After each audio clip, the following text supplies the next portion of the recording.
Traveling to consciousness, exploring spiritual journeys to find answers in uncertainty.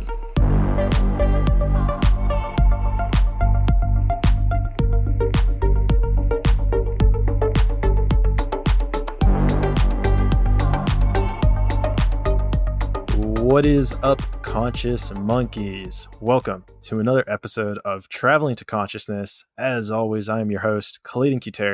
Today's guest is exploring. He is exploring, but today's guest is exploding on social media with his research in consciousness. He is exploring the connection between physics and the metaphysical world. He's the author of a #1 selling book about awakening. He's the host of a top 50 podcast about how the universe is just a giant game. And speaking of 50, conscious monkeys, welcome to a milestone 50th show with Nick Zai. Before we start the show, I must warn you that there are ads throughout this podcast episode. If you'd like to get the show ad-free, you're able to get access by downloading the official Traveling to Consciousness app. It's available in the Google Play Store and iOS Store. I will note that there is a small monthly fee associated to get these episodes ad-free. And this is an important part. Make sure that any purchases you make on the website, travelingtoconsciousness.com, because products are going to be 15 to 30% more expensive through the app because, the big boys got to get their own check. Even though you're purchasing this stuff through the website, you will still be able to enjoy all this content on the app. Now, if you prefer the free route, you can get a free login on the app, and that will grant you access to challenges, notifications when new episodes arrive, discounts, exclusive content, and so much more. All of this just by searching Traveling to Consciousness in your phone's app store, or click the link below. Now, conscious monkeys, let's get the show started. Nick, thanks for being here, man. Yeah, man. Super excited. I know this conversation is going to be great, so let's get at it, right? Maybe we just jump right into it, right? Because your podcast is all about how the universe is just a game. I know I came across you because of the Law of One with Ra. So I feel like also, maybe this is an important part to start, because I feel like that could be triggering to people, right? If someone just tells you that this is all just for fun in a game. So I guess, what's your opinion of that? Is that supposed to be triggering, but is it a triggering in a good way almost? Well, let's start it off with some video game references. A lot of people play video games that are not easy. For example, there's a game called Dark Souls that people are like, yeah, it's kind of fun, but it's ridiculously hard, and I don't really enjoy it, but it's better than not playing it, is what a lot of people come to. And I think when we think of games in general, a lot of times we think, oh, it's this thing where it's got to be super fun and, fluffy and things like that. But from what my experience has been, I came up with University Game because I played a ridiculous amount of video games growing up. And I started to see similarities between the video game reality and this reality. And then I started to see, simulation theory is kind of saying the same thing, that we're in a simulated reality.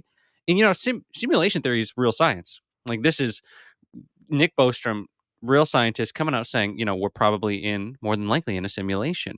And that kind of fascinated me. And I went down that rabbit hole.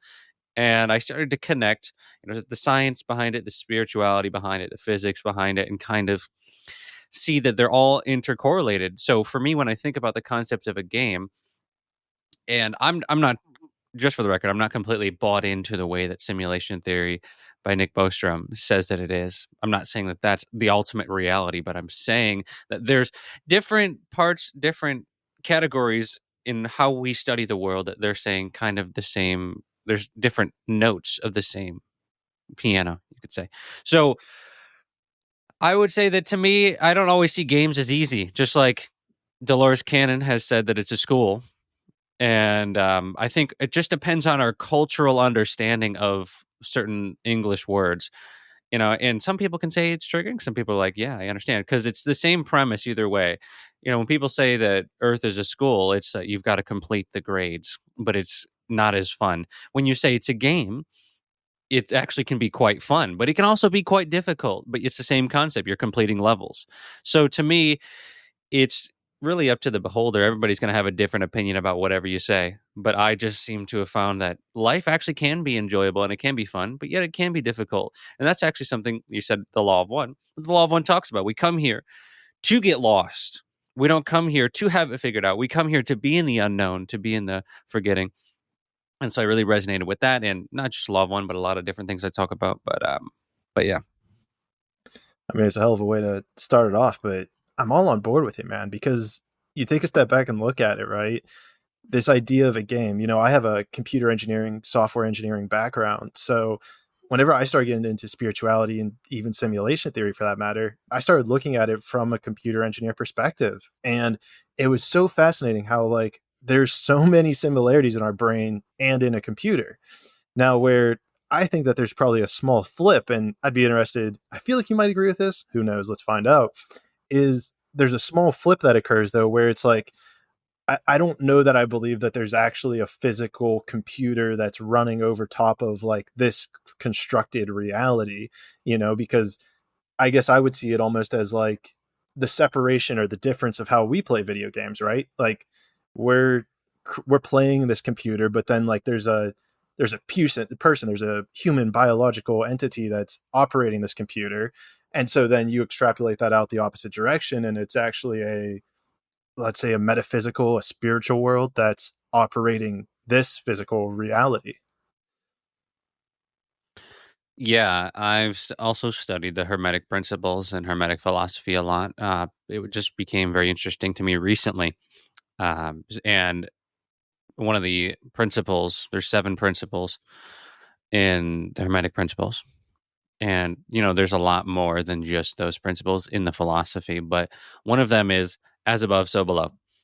And that's basically what you're saying, that as it works in our realm, it seems as though it would make more sense for it not to just be a computer, but rather some sort of creator of the computer. And I would say I would agree with that there seems to be some sort of creator, but I think that it is much less personal than people think that it is. But it really depends on your definition of God or of creator, because there can be multiples. And this is a conversation I had on my podcast recently with a guest where, like, what is God? And would you, if I would, let me ask you a question. If I were to ask you, if ETs came down and genetically manipulated the human body's DNA, are they therefore God? That goes exactly to what you're saying, is it depends on your definition of God. And it's interesting because I guess my first inclination is like, well, yes and no, right? It's like they have some sort of creation element over the human race, and therefore you could pertain them as being, let's say, closer to God. But I would, in my current understanding, would articulate that I believe, God is the universal energy. It's the fabric of nature. It's, what we're all connected to that gives us this consciousness, although it then gets manifested in this illusion of separation. So yeah, I mean, what is your opinion of if ETs? I'm going to propose the question back to you. So how does that jive with your interpretation of that? Well, to me, the more I study the nature of this reality, it seems as though everything, not everything, but most things are run on the delegation of authority. And so when we think about the creator, a lot of the times we think that there would be one being that does everything, because that's what a lot of Western ideology tells us. But if we look elsewhere in the world, not only in the world, but in many different areas, and if we actually look within, we can see that not everything is ran by one thing, but there is some things that are. So that's the paradox of it all. For example, we don't really know a lot of times why. I mean, we can have scientific explanations, but what allows for all these autonomous processes that happen in our body? How does our heart beat itself? How does our body breathe itself? And we can explain that using the authority of the different systems in the body. But then, you know, a lot of different traditions will say, well, that's spirit. There's something that is keeping that. There's an underlying field that runs creation. I think that lends to what you're saying, but there is a delegation of authority to maybe a system. Now, that's how it kind of works in the human body. But if we're thinking about ETs, I see it as, well, my kind of view on reality itself right now is that the entire universe, the way that it works is that it is a thought. And since it's a thought and everything is a living thought, it's a living, unknowable spirit that is behind all thought. And, many different traditions have tried to describe that. So if it's all a thought, then basically when we look at interpretations in the books such as the Bible, we see that they say that the word was with God. Well, what if the word wasn't actually an intelligent being? And maybe there were some mistranslations there, but if you start to see that maybe the word actually retranslates back into this thing called the logos, and actually the logos is something that's been described in many different traditions. There's different logos traditions. The Greeks had their own logos tradition that had to do with nature. For us, well, for me, let's say I've read the Law of One and studied that immensely, and that it has its own logos tradition as well. And the logo seems to be this thing that pops up everywhere. And to easily describe that, I would describe it as the mind, the universal mind. And so if we start to think that, well, let's say the field created, or somehow we don't really know. It's a mystery. I'm not saying that I know. This is just basically what my current interpretations of what could be are. Let's say that. So I always like the premise because I'm like, I don't really know the truth for sure, but throughout my studies, it's what seems to be more likely than not as of now.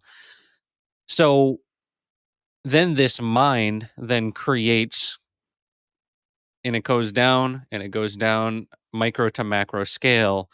And the way that Law of One describes that is you have the universal mind and then you have the galactic mind, and they call that the sub logos. Depending on your interpretation, sometimes they call that the logos or the logi as well. And then you keep going down and you have this, basically the easiest way to think about it would be the solar system has its own mind. And then the planets in essence have its own mind as well. And then everything is basically a mini version of that. So when you said that it's closer to God, what you could essentially say is that it's more unified in its understanding, and it's able to create and basically be a bigger part of creation. And I think we're exploring that in certain ways right now. But I'm not convinced that humans or anything can create a soul, but rather ETs and these type of beings could potentially create bodies for therefore creation and souls to choose to come into.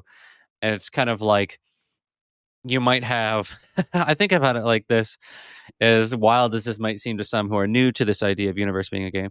I think about it like I have a Logitech mouse. Okay. The computer I use is Windows. This was created by a different company. But it still works. It still allows me to control the environment. And I kind of think about human bodies and bodies in general the same way. It's like they're not all created by Windows or the source that, Windows isn't even the source. Like who created the computer? That's a whole different conversation. But in essence, I'm getting at that, like, you could probably make a human body, but humans can't make the person who controls the body. And that's the same concept that I'm saying. That's really quite fascinating. There's a couple things here that are super interesting. It was really interesting, that delineation you were talking about, how the difference of, the mind, let's say, of the solar system, because I was even looking at it as like the mind of a country, the mind of a state, the mind of a community. It all kind of varies in abstract layers of consciousness. But, and maybe we can get to that in a little later, but something that I want to more push this conversation towards is something that we even discussed kind of in our initial meet and greet, was along the lines of like this AI robot technology that we're stumbling on. And this might be a good parallel for how you're talking about aliens creating humans. And I know that there's a whole bunch of text, we don't have to go down this rabbit hole of how aliens may have actually created the human body. But let's stick with the AI, because I think that might be something that's more physical and pushing on our frontier. we see how to articulate this. We are on that forefront of creating robots that are almost, and it seems like they're starting to approach sentient level. It seems like they're starting to hit that point of being self-aware. And this kind of ties into that universe thing too. Is when I was in college, I took a class called Robot Vision, and one of the first things you learn is that in order for something to be aware of itself, it has to have a body. Like it's almost like not possible to have a sentient being without a body. Like it's almost like one and the same, and it presents a very interesting conundrum. I haven't looked at it recently, so I'm not sure where the science falls on all that or the logic of that. But I guess where I'm trying to get to, right, is although we are able to create the physical, let's say, computer that is able to be AI, let's say, we're not able, and based on your articulation, we're not able to essentially drop in the actual consciousness that would come into that robot. And maybe I'm stumbling through this, or maybe you have a way that you're able to kind of expand out on this conversation to articulate it further. Does that make sense? Yeah. So are you asking, like, what are you in terms getting at in terms of like, are you trying Well, to talk about, like, ask me if different souls, if there can be well, souls so in AI and that type of thing? well, it becomes this paradoxical dilemma, right? Is like if you can actually create the hardware, but then you can't create, that next level of understanding of creation. And with regards, and part of me thinks like I'm trying to be too smart about this. Uh, I do agree we can't create souls, but I'm trying to think about how you can't create that manifestation of where the AI is going to go, almost, right? Like you can only create the building blocks. You can only say like this brain is able to store consciousness, and then after that, it's almost like your hands are off of it and it's going to do whatever it wants. Maybe from this lens of the fact that a soul would be coming into it at some point. Does that sound crazy, or does that kind of like make sense with where I'm going with that? I'm kind of following you, but at the same time, my own kind of views on AI is that we can create intelligence that understands how to do things. But I don't really believe that AIs can have souls such as humans.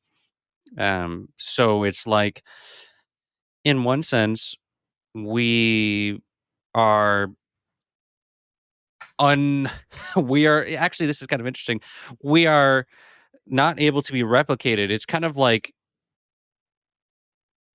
if each soul has a unique energy, what creates the souls? And that goes back even into that. And can humans get to the point where we do that? Um, I think something can be intelligent, and I think AI is intelligent, but there is a level in which we have to figure out what even is a soul. And it's even hard to have this conversation because we don't even exactly know what we can't measure or quantify what a soul is. So until we have that measurement and are able to even understand that, because that's not even what we agree on. Yeah, this is a difficult conversation because it's hard. We don't even agree in science what generates consciousness.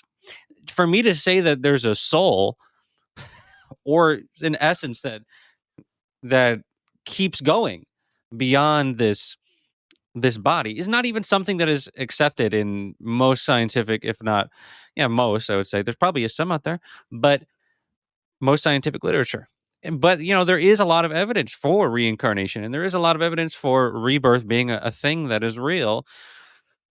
But a lot of the scientific community says that consciousness is generated by the brain. And so, of course, people are going to think that they can create AIs that are self aware because they don't even really know what self awareness means. Because to them, self awareness is something vastly different than something created by a source or divinity or something beyond this. Because it seems as though we can do that. And I'm not saying that we can't create intelligence and that is capable of a certain amount. Like, I think a good example is, would you say that Jarvis from Iron Man has a soul?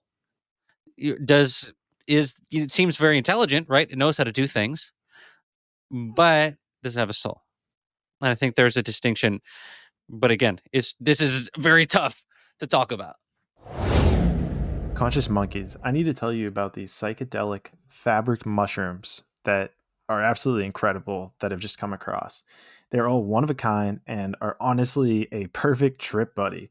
They're an incredible addition to anyone's like house or room who takes psychedelics and you have a certain spot that you like to go and relax. You're going to have to check out these Aquarius mushrooms. These high-end mushrooms are made with 100% recycled material and are all one of a kind. Honestly, these mushrooms are something I'm not going to be able to describe in words alone. You're going to need to check out the link below and search to see if you can find one that resonates with your soul. Remember, they're all one of a kind and made from 100% recycled material. Aquarius mushrooms, premium mushrooms for the new age of enlightenment. Get yours today. And with that being said, conscious monkeys, let's get back to the interview. Yeah, that's I mean, because honestly, part of me wants to say yes, and then the engineer part of me wants to say no, but yeah, this is, it's very difficult to talk about. And I think let's almost make a pivot to like almost reset the conversation because part of me feels like we went too deep, too fast, maybe. So a question that I love asking people, I love breaking up. What was, whenever Nick was little, maybe it was a parent, maybe it was an older guardian. I feel like in our generation, we were very pushed towards like what we wanted to do with our lives. So by chance, were you ever asked? And if you were asked, what was the very first thing that Nick wanted to be whenever he grew up? The very first thing, for me, there was multiple options. I was never really set on one thing in particular. I was always really fascinated with space, with the concept of stars and the concept and possibility of the planets. I remember being young and just looking up and really being a wondrous child in the thought of there's got to be other civilizations out there, right? If all these things are real, if what we're looking at is real in terms of it actually has an existence and it's not a projection like a hologram in terms of, because holographic universe is a whole different topic, but it's not a projection kind of like if I have a projector literally right behind me right now that puts stuff on the ceiling that looks like energy and it looks really cool. But you probably can't see it with a light on. So if it's not that to where it's just a projection and it's kind of an illusion, like if the planets really exist, because there's a whole community of people that think, oh, it's all just BS. And so I'm going along the thought process of, yes, it's a real thing. And so I thought that at first, I'm like, well, there's got to be much more than what we can understand. And so and then I kind of saw all of how difficult it was to be an astronaut and to go into that. I'm like, oh man, I don't know if I can do that. That's a I don't lot. know if I want to go that deep because I didn't even think I could because of my childhood. We didn't have a lot of money. We didn't have a lot of resources. And my parents were divorced. I was in a broken family and it never really seemed like it was something that I could actually do because there was such a small amount of people. And I'm very glad that I didn't do that because I'm very happy with what I do with my life now. I'd rather be doing nothing else. That's why this is what I do pretty much all day, every day. So no regrets there, but that was good. And then also a thing that I wanted to be was a teacher because I wanted to help people in that way. But I remember early on, I had a teacher named Mr. Dick and Dasher was his name. And That's a I wild asked name. him, I know. And I asked him, how much do you make teaching? And it was like, he said, basically nothing. You don't want to do this. And so then I just was like, Wow. you don't make enough money doing that. And so that kind of stuck and it hit my subconscious as a child. And I was like, well, I probably don't want to do that because you don't make enough money. And then I continued on and I found things that I was actually interested in, such as different philosophies, whether it's Hinduism, Buddhism, law of one, hermeticism, science, quantum physics, many different things. Spirituality, non-duality is a big one too for me. So as I found these, I'm like, well, I can talk about these, and I guess this would be teaching, but it's almost like it's not teaching in the in the traditional sense. Like I have classes, like I just did a metaphysics 101 class, and a lot of people love the class. I'm like, I guess I kind of am a teacher now in some respects. But it's interesting because as I continue down this path, and especially in the way that we share now, I don't have to be one thing. Like I can be a researcher, I can do my research, make videos, and then I can teach classes, and then I can go on retreats and explore different things, and I can write books, I can be an author too. And so that's what I love about our time period. You don't have to be only one thing. Now, my girlfriend is kind of the opposite of me, where she is very niche. Like she likes to do, this is what she is, and she teaches this, or she might do this. But to me, and I think that might have to do with human design. Human design is a whole nother rabbit hole, but you get to decide. And those are kind of astronaut, maybe not really at first, more like just space in general was interesting. How can we access it? I was surprised that, when I started to study history, how we had achieved supposedly going to space 60 years ago, and we're not on other planets yet. It was kind of confusing to me. And then I started to understand the technology behind it, and how we don't have the technology, which I don't think is Air quotes. necessarily the case. It's like in the public sphere, we don't have the technology, but I think that the technology exists, and we have a lot of people working on anti-gravity. We have Nassim Haramein, we've got David Wilcock, and these other leaders in those fields who are getting us to that point. So I think we'll see hover cars here relatively soon, in my opinion. Whenever they want us to have them, whenever they can make them run on oil. uh, Well, I think it's just that the reason why we don't have them yet is because we ain't ready. Humanity ain't ready as a collective. And I say that because we're that's still, according to Dr. Hawkins, we haven't reached a certain threshold as a collective consciousness, as a mind, you could say. The human collective isn't there. And so if we were to be given these things, a lot of times there's a lot of civilizations that supposedly fell in the past because they had access to stuff before their level of consciousness was ready. That's the whole story of mm, Atlantis to me. Is that they fell because they tried to create life, but they didn't have the level of consciousness to do it in a harmonious way. That's something the Law of One talks about a lot too. wow. That's actually really fascinating because it's reminding me of an interview I did with a guy by the name of Ross Newkirk, episode 34, where we started talking about like suppressed conspiracy theory, suppressed invention conspiracy theories. So it's like along the lines of like Nikola Tesla and his free energy model.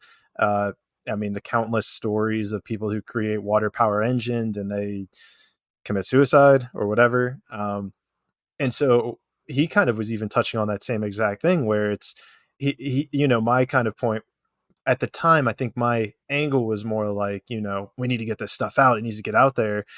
But then he kind of brought up like, it's more, these people might not have been supposed to actually bring it to the limelight. Like they could have been creating these things from their ego, they figured it out. But there's this level, there's this barrier that it was like, wait, we can't like actually let this get out yet. And so I feel like you're kind of putting another layer on that understanding. You just reminded me of the TVA for all my Loki fans, and the Umbrella Academy also has the same concept, the time variant. I think it's association, something like that, where they basically monitor time, and if you do something that's off of that timeline, then you are taken out of the timeline. And that's what it seems like might be happening to some of these people, which is kind of interesting to think about.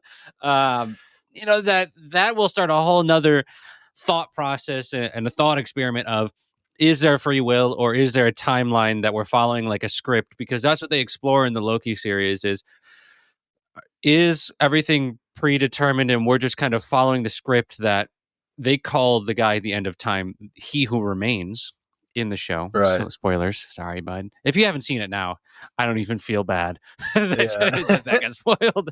But anyways, uh, for me it's an interesting thought experiment, because one of the things that the Loki series brought up for me is that things don't have to be the same all the time, is an easy way to put it. That's something that I think it was Max Planck, or it's if it wasn't Max Planck who created the Planck length, you will call it Planck, however you want to pronounce it, is basically the smallest length that we've ever discovered in the universe. I'm 90% sure that he said this, but it could have been a different physicist, so don't quote me. But it was a quantum physicist that said this. Is that we can't expect the laws of nature to always remain the same, and we have no proof to say that they will remain the same. And so the thought that Loki explored was, can there be one timeline and not a multiverse, kind of like what the Copenhagen interpretation says in quantum physics, and then something happens to the timeline to where it actually does turn into a multiverse. So in that sense, we don't have to say that it was always this way, or there is a multiverse, there always has been. We don't know if that's for sure, but what we can explore is that there might be one at this moment, and there may not have been before. So it's interesting to think about. That is interesting. I never looked at it in that lens either, because incredible show. And it's really fascinating you kind of bring that up, because I'm thinking of it in regards to my dad, and my dad's all into this stuff, like like Ancient Aliens. He's probably seen every episode 50 times. He's fascinated with all this multiverse type stuff. We watched Everything Everywhere All at Once, one of the newer, if you don't know, one of the newer quantum what's it called, multiverse movies.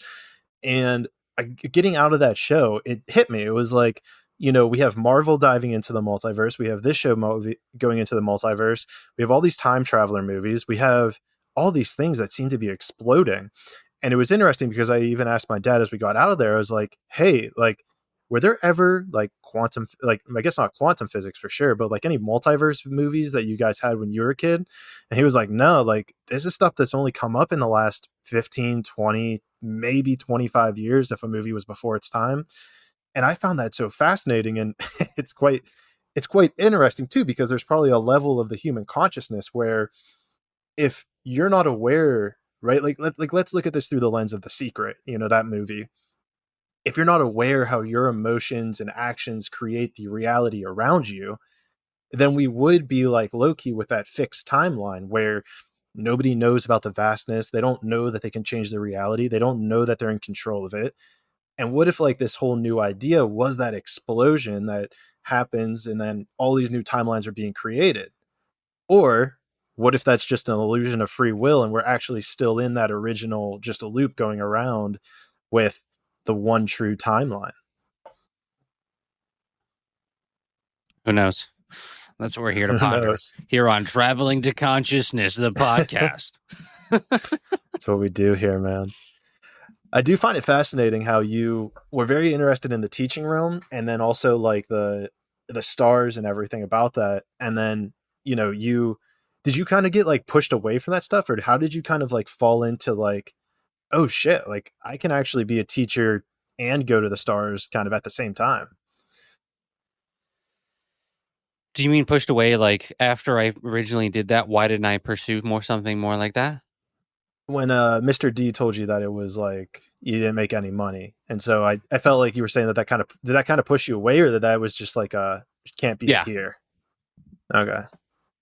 No, that definitely was like, okay, I don't want to do this. I'll figure out something else. And then, I was young. I was still in, probably 8th grade at that time. So what I did was I started playing video games, dude. That's where it comes in, man. The connection. I'm just like, video games. There's nothing that I really want to do.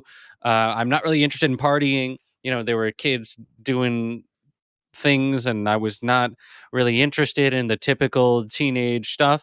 I played way too many video games from a very young age, and it was kind of just what I did. And I got so lost into that world, and so not lost in a bad way, but so immersed, let's say, that it was just fascinating. I started to explore, and that's why I think when I started to come into this information, I really was open to it because I had played so many video games where there was humans, or not just humans, but you could play as a character that had all these different types of abilities.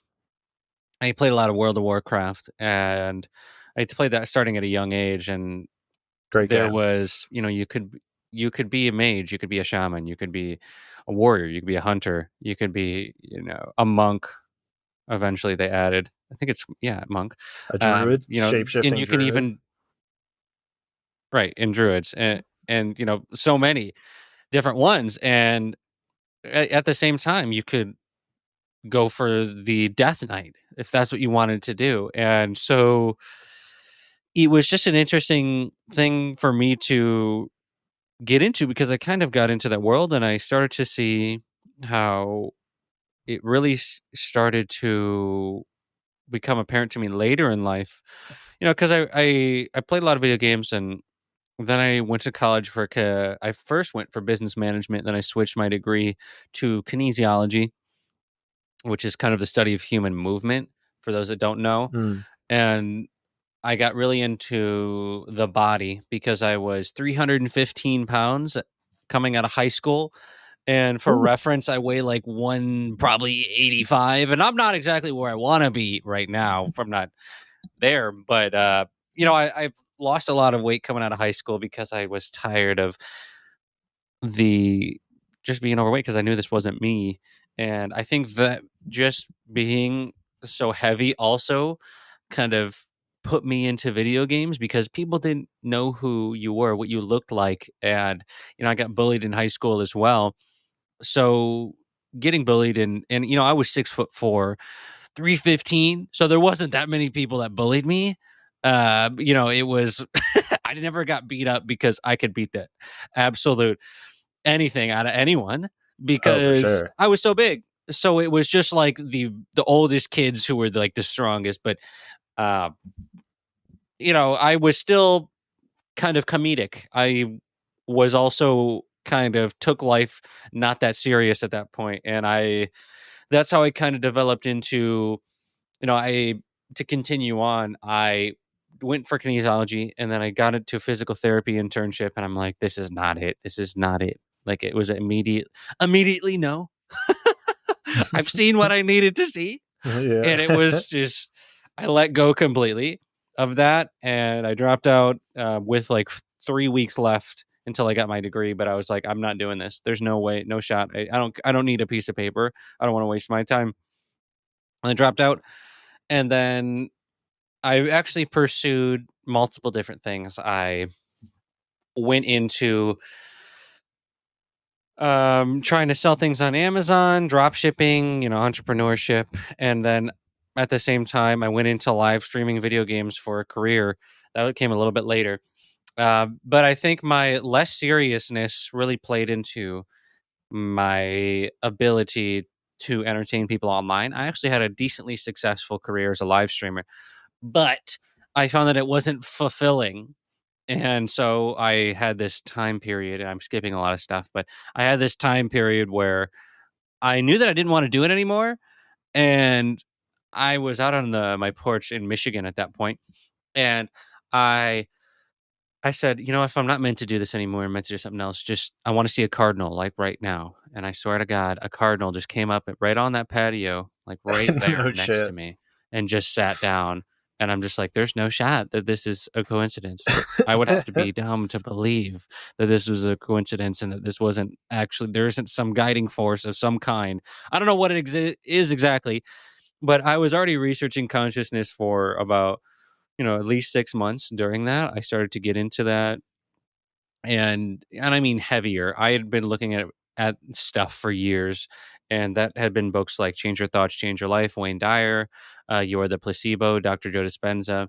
I came into the Law of One at that time period, and a lot of different books and teachings on non-duality, Eastern philosophy, Buddhism, and Taoism is Wayne Dyer's book, Change Your Thoughts, Change Your Life. So a lot of Taoism in there, and I started to really get fascinated by this stuff. And I'm still teaching it to this day. Literally, I just put out a video about Hinduism and reincarnation today, because I don't really see that many people talking about it. And it's interesting because I I would love to see more people who are able to link this, because I think that's kind of the future. Linking, okay, so what does Hinduism say about reincarnation? Well, what does Dr. Even Stevenson say? Ian Stevenson at University of Virginia. What does he say about reincarnation? And we can talk about some of the evidence of that if you'd like. And so it just continues on, but I think that it's all coming together now in the different traditions, and that's kind of been my journey to where I am now. Conscious Monkeys, I need to bring your attention to this company that I've been using over the past few months, and probably longer now if you're hearing this, that has absolutely changed the way that I'm actually interfacing with the world. It's a company by the name of Conscious Technologies. And what they do is actually create these harmonizing units. And what it does is it actually takes the rotation of EMF frequencies that are in your area and harmonizes them. They make them in line with the true natural frequency of the universe around you. And they're incredible products. I actually went and I've tested out their quantum flow unit. I've tested out their meditation bed, their core harmonizer. And quite frankly, they were so incredible that I actually bought the cell phone EMF harmonizer for my cell phone. I was also lucky enough that Ross threw in a necklace as well. So I've been wearing that thing. And quite frankly, I'm even wearing it to bed. And my dreams have become so vivid and just intense that it's pretty insane. I honestly feel so grateful to have it. Their mission is to bring forth technologies that support the harmony of mankind and the world at large. Go check out their stuff. I mean, looking's for free. And if I'm being honest, if you click the link below and make a purchase, I do get some kickback. But quite frankly, I wouldn't be promoting it if it didn't work. So with that being said, go check them out. Conscious Technologies LLC, link below. Now let's get back to the interview. It's pretty dope. Yeah, I mean, down to jump into it as see fit. But the whole reincarnation thing is something that has very much perplexed me as well, where you hear these stories of kids who like remember past lives. It seems like it's between like the ages of 3 and 6. I mean, even myself, I had this whole thing with like it was probably, I mean, it's all relative, but in my opinion, uh a bad, what would you call it? Oh, addiction to like porn. And I did this meditation to kind of like, this was my first experience with even the Akashic records, because I'd like just heard about them the day before. I'm like, all right, like what's, because I was on this whole trip of like, okay, everything that is in my reality is a factor of trauma that I have experienced in projecting outwards. And when it came to porn, there was like a very specific category that I was drawn to. And where it got interesting is like I could not remember one thing like in this life where I would be attracted to this kind of porn. Why or like how it like didn't make sense to me. And I came across the Akashic records, did like a records meditation where I basically just meditated, and whole thing where you're in a library, you open up a book. And this is where I first got introduced that there was like this sexual trauma that happened in a past life, where like I lied to a king. And it was so crazy. I get out of that meditation. I can go into the whole story, but I get out of that meditation and I'm just like, what the fuck just happened? I'm sitting there like, what in the hell did I just experience? I was like, did that happen? Like, was that real? Like, this doesn't make sense. And it didn't dawn on me until maybe about 2 weeks later when I grabbed my phone to like watch porn again, that I hadn't watched it in like over 2 weeks, which was like the longest span probably in, forever in my mental capacity. And that's whenever it got real interesting, where I was like, okay, so did this event actually occur? And did I do something to, let's say, heal some sort of energy within my body? Or like, did I just make that up in my head? And where it gets interesting, and this kind of ties on to what we were talking earlier, is because it's like defining what's real, right? Like if you can imagine something, then it's real. So that's where it gets really fascinating. And even with this whole reincarnation idea of how you kind of carry these things over almost into your next incarnation of learning, like the school you were talking about. Yeah, I mean, many different traditions say things about rebirth. It seems to be only really, well, there's actually a decent amount. I think the main ones are like Islam, Christianity, and Egyptian mythology, as far as I understand, and philosophy. They don't really get into, they have their afterlife, but you don't really come back, as far as I know. And so, and Moon Knight, the show, does explore how he does come back from that, from like a near-death experience, and that's an interesting look at that. So you start looking at how some of these cultures had it, some of them don't, and what is the evidence? And I wrote it. I wrote about this extensively in my book, 10 Secrets of Awakening, where I dedicated a whole chapter to this because it's such an interesting topic to me. And I talked about, like I'd mentioned, Dr. Ian Stevenson, and how he had found thousands and thousands and thousands of children who could remember their past lives. And it wasn't just that they were told their past life, but they could solve crimes that were unsolvable. Like they were able to find Yeah. where their their body was from the last life that nobody knew. Their parents couldn't have told them. But they're like, yeah, it was here. It was over. Go look over here in the woods underneath this. This is where it is, and they find it. And it's like, how do you refute that from a scientific standpoint? Because nobody could. Because people will start to say, well, he could have just told him he was this in his other life and this. But if they're solving things that are unknowable by anyone, that no one even knew that, then it starts to get kind of like you got to take this a little bit serious. So when we think about reincarnation, I think that's some of the biggest evidence that we have that children can remember.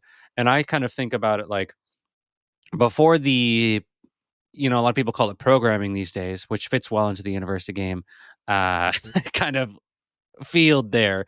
But the before analytical minds get too caught up in or are basically they form, to even say it simpler. When you're a child, your analytical mind is not formed until a certain age. And it seems as though at a certain age, a lot of people will lose that ability. So that's why it's children in particular, because most adults have too much that they can't access those memories.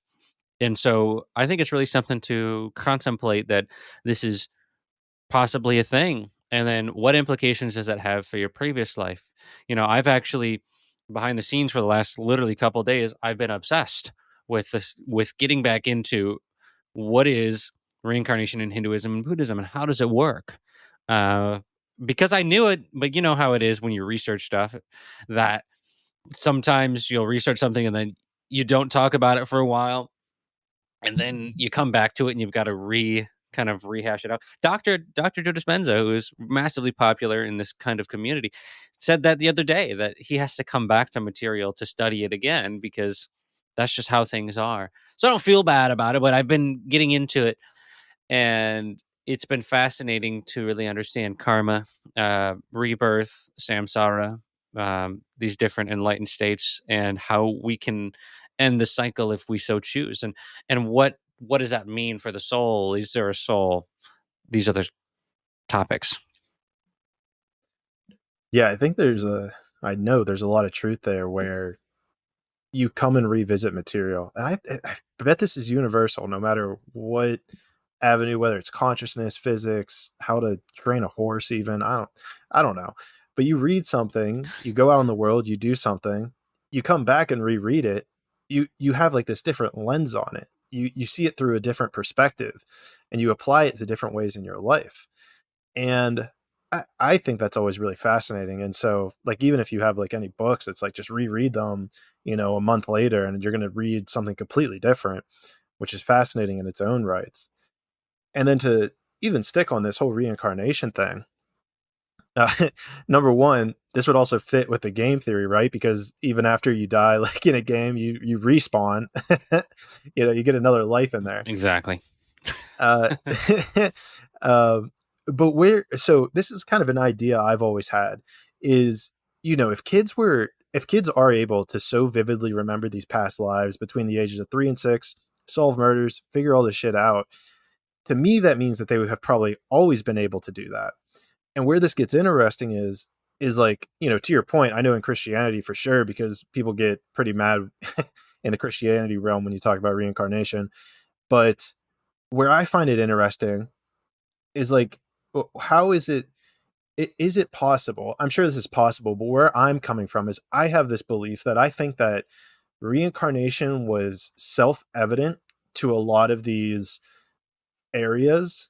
I don't know if I have a whole lot of proof for it, but I believe that reincarnation was self-evident to majority of the places, and they just didn't write it down. Like, they didn't write down like, oh, this is what happens, because if you hold a truth as self-evident in your collective consciousness of your community, of your life cycle, you're not gonna put it into words, because everyone already just knows it. So why would you write it down in the first place? So I'm curious if you think that that has any, like, where that might jive into the things. Could be. I think there's a lot of, that's how we started with oral traditions. And if in your culture you're orally passing things down, then a lot of people didn't write stuff down. But there were certain people that did write stuff down, and cave drawings, and this is how we still have evidence. I mean, people weren't thinking back in the day. Yeah, there weren't that many people. Let's say there probably were some, but there weren't that many people that were like, yeah, our society and everything we know is going to get completely wiped out. Let's write this down. So they're just doing them, and they're just like, yeah, it's just what we know. Just like, how much would be left of what we know if everything were to be wiped out right now? Not that much. So people would think we're pretty dumb. A lot of times, there's underground bunkers and things, but a lot of the wisdom that we have from these other traditions, I think that you do have a point there. It's possible that they just talked about it and everybody knew about it, but then as things started to change, maybe they didn't write them down. And you can have different truths that are existing within the same culture. Just like in Buddhism, there's about 20 million different schools of Buddhism. And so they all understand that there's a specific core tenets of Buddhism, but there are different interpretations of even the soul. Is there a soul? A lot of traditions have there is no self. What does that mean? So yeah, I do think that the basic premise that reincarnation was probably talked about massively. And as time went on, things just changed. People had reasons for power, for money, these reasons to not believe in that, because when you think it's just this one, you have a whole different view. I mean, think about the limitedness that you feel if you're like, well, you got to get it. Uh, there's no explanation for why things happen, because that's one of the things reincarnation can explain that most other cultures can't explain. Because if you have, or not even just cultures, but traditions, if you don't believe in reincarnation and you're about this heaven and hell thing, that I was raised Christian, and I very much got my dad was Catholic, my mom was kind of non-denominational, so I got that whole thing growing up. And if you look at that point of view, then you can't really explain why bad things happen to good people. Why it seems that like children get terrible diseases, and things happen that they didn't deserve. That, how do you explain that from a loving God? You can't really. And I haven't heard a good argument as to how you can. And so I'd be open to it for sure. I'm not saying that, there's not an interpretation, but I haven't found a good one. So when you throw in reincarnation, you throw in the concept of karma, that we're always planting seeds, and that if we are to leave these bodies, then those seeds still got to be ripened, you could say. They've still got to come. They've still got to come out of the ground and be realized in the physical, that you can't have basically energy that is not transformed. Just like science says, energy, with every reaction, there's an equal and opposite reaction. That's been a scientific thing that has stood the test of time for many years. So if science believes in that, if we just take that a step further and say, for every action that you take, there has to be an equal and opposite reaction. And it doesn't have to be opposite as in negative, but there has to be I think counteraction would be a better way to put it. So if you do something, then therefore that is going to be the thing that you reap. And I was actually just exploring this concept, and I'm probably going to make a video about this soon, because it actually just kind of hit me while I was studying this, that the way that we look at the subconscious mind in our today's day and age is exactly how many of these cultures see karma. But people don't realize that the subconscious mind is essentially karma when you look at it at the way that Joseph Murphy taught it, and the power of your subconscious mind back in the day. And I think that's where a lot of our modern interpretations come from of what the subconscious mind is, because people like Joseph Murphy will say things like, well, the subconscious mind manifests everything that happens. And it's like everything that happens to you is a response of your subconscious. This is a thing that a lot of people actually agree with. You have certain teachers who teach this in modern day. Dr. Bruce Lipton talks about this. Dr. Joe Dispenza talks about this. And if you start to study Hinduism and Buddhism, a lot of the times it will be kind of the same thing with karma, that you will plant seeds in reality, and you could say within you could say without, you could, however you want to put it. You plant seeds, and then those seeds come out. And a lot of times we wonder, is that why is that happening? It's because literally the same reasoning for the subconscious mind, that you've planted those seeds in the subconscious mind, so therefore that's what's manifesting. Like people will say, like you said earlier, your trauma is manifesting. Well, then that trauma a lot of times is subconscious. A lot of people will say, and we don't have access to that. Just like we don't have access to the things that happened in our past lives or in previously in our life, we don't remember them. And that's, we're not going to remember the exact reason why this scenario might be playing out. Well, that's exactly what karma is saying when it comes to these traditions at their roots. To me, it's like they even will get into specifics of, well, if you're planting the seed over and over, then you're more than likely going to plant the same seed. Sounds exactly like the subconscious mind, doesn't it? So Does. what we're discovering in the subconscious mind is essentially, to me, what karma has been saying for thousands and thousands, probably even longer. I really think that a lot of these civilizations that came much before said and practiced these ideals of reincarnation. And there's a lot of, you said earlier, the origination of these societies, and were they ETs that advanced them. A movie that really explores that topic is The Eternals. Basically, that these ETs come and they're basically ETs. We find out that they're not just ETs, but these ETs come and give them technology. One of the ETs in general is very much like a technological, he gives them technology and then he regrets giving them technology too soon in the movie because it actually hurts them, which is what I've said earlier. It's the same concept that they're showing in the movie. It's the guy who, I don't remember his exact name in the movie, but he invents things, and it's the same thing. So there it is. I know who you're talking about. It's been a while since I've seen that movie. I think I saw it when it first came out. First of all, I'm loving all the Marvel references on point. Definitely working out. You got to keep up to date with it because it's saying the same things that a lot of times I'm talking about. So I'm like, hey, if you're going to go out there and spend $1 million to show the concepts that I am already talking about, I might as well watch them, right? I And then I'll that watch way it. you can see a visual, like you can see the multiverse through the way that they're visualizing it in Loki, or the TVA if it's possible, or Well, these other concepts that we explore. So it's just fascinating because I think that whoever writes these shows, they're getting this information from a source that is highly intelligible, and there is some sort of disclosure happening within these shows. And I'm not saying that what they say in these shows is not the ultimate truth and it is not the full truth. I think a lot of times with every truth, they layer in a half truth so that they can say, no, it's not actually like this.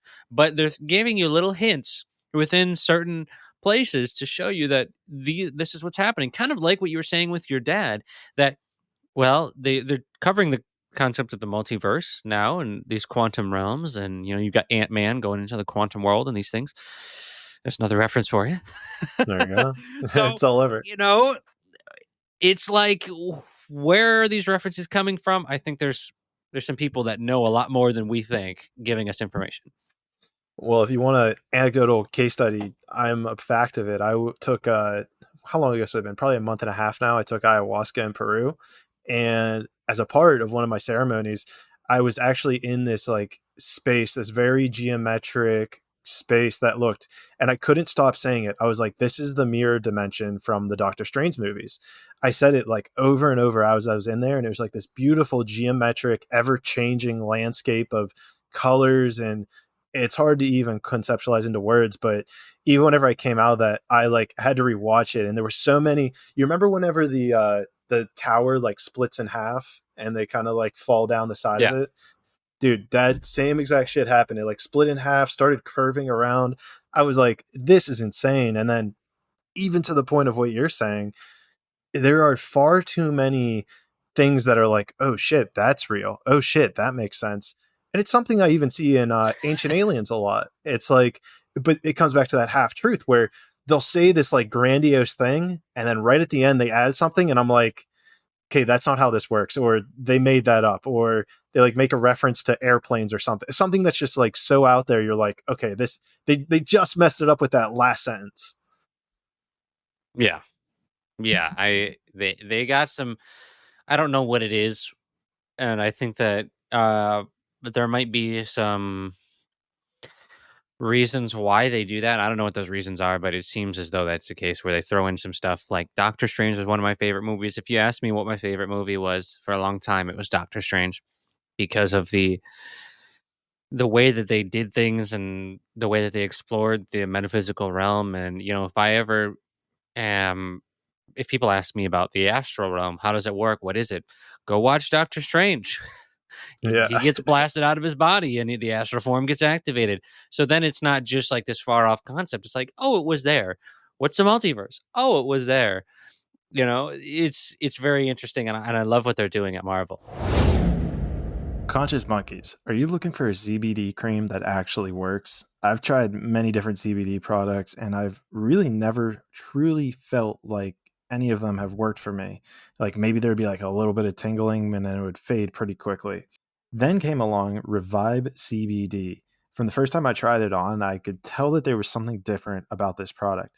I noticed that any joint pain I had was gone within minutes of applying it, and it lasted for significant duration. I don't have an exact time for you guys, but do your own test. So, if you're still looking for the right CBD cream, then this might be the right one for you, because if you resonate with my vibe, then maybe you'll resonate with this vibe. I actually kind of just made that up on the spot, so hopefully you liked it. Check out the link below. And as a side note, like always, the link below is an affiliate link. But again, I would not be promoting them if it didn't work for me. So hopefully it'll work for you. Again, check it out below, myrevive.com. Get yours today. And with that being said, conscious monkeys, let's get back to the interview.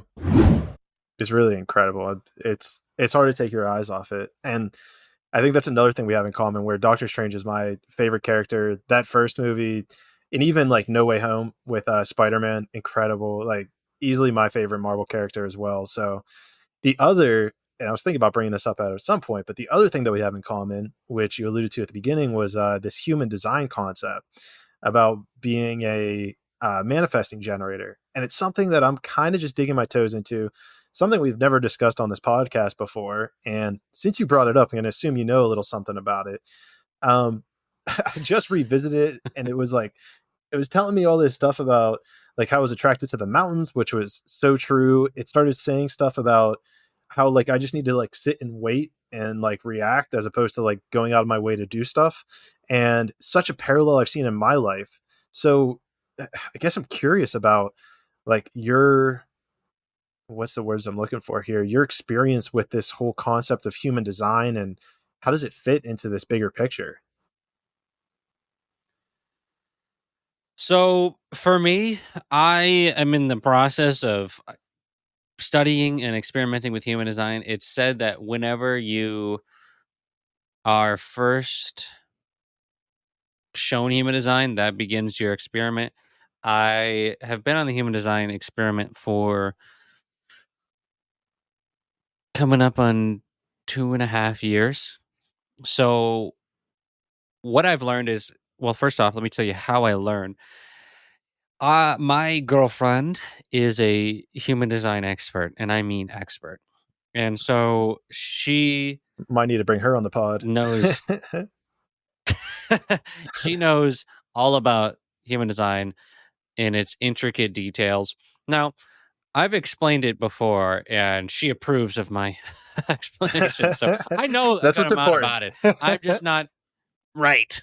I had to make sure because I don't want to go explaining it wrong. So that was the whole conversation. I'm not going to act like I didn't have the conversation. How do I explain this to people? Because I know I'm going to get asked about it.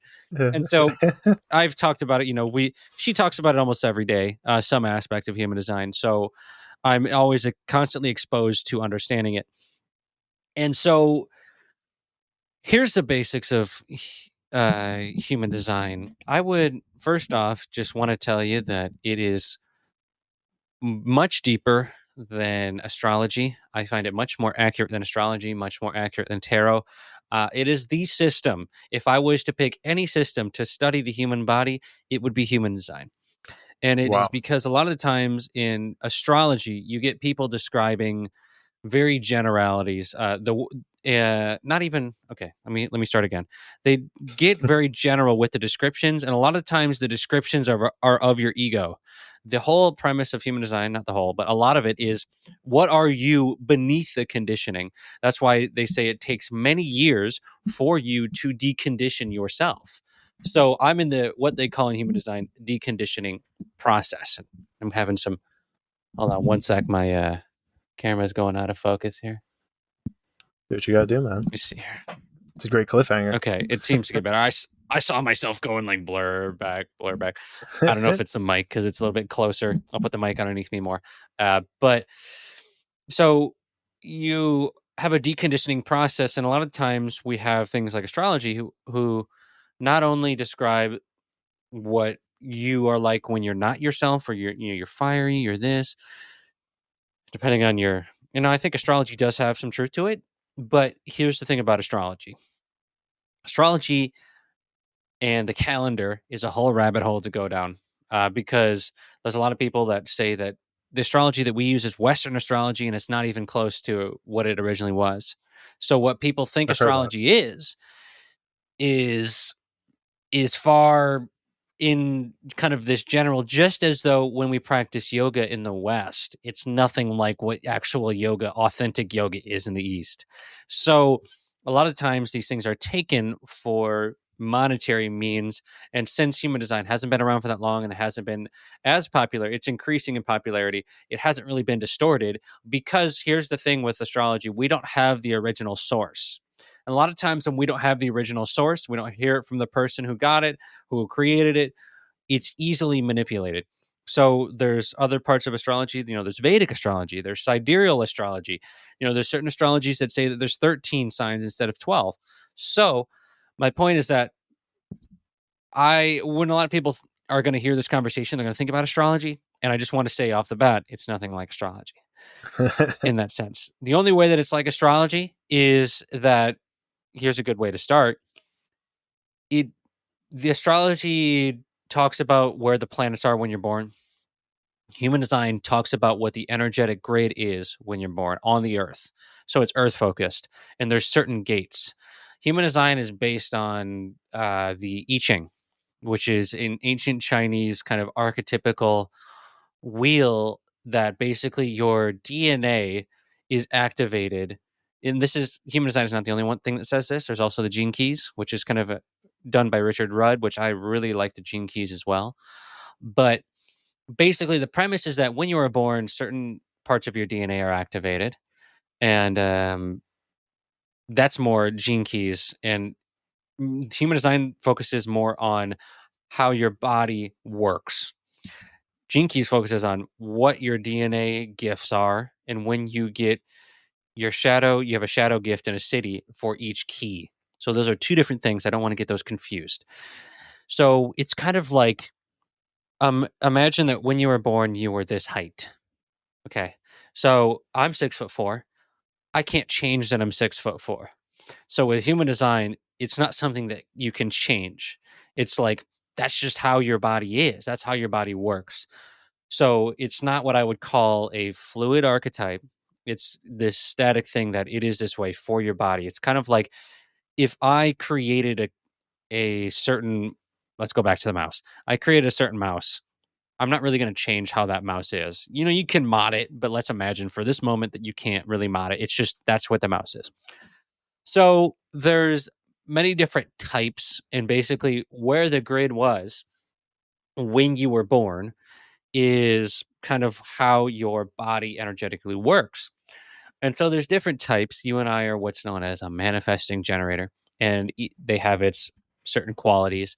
And then there is projectors, then there's reflectors, then there's manifestors, and there's these all different types, and each type has it has a certain way that it interacts with the world. For example, it's kind of called, I believe it's called your strategy.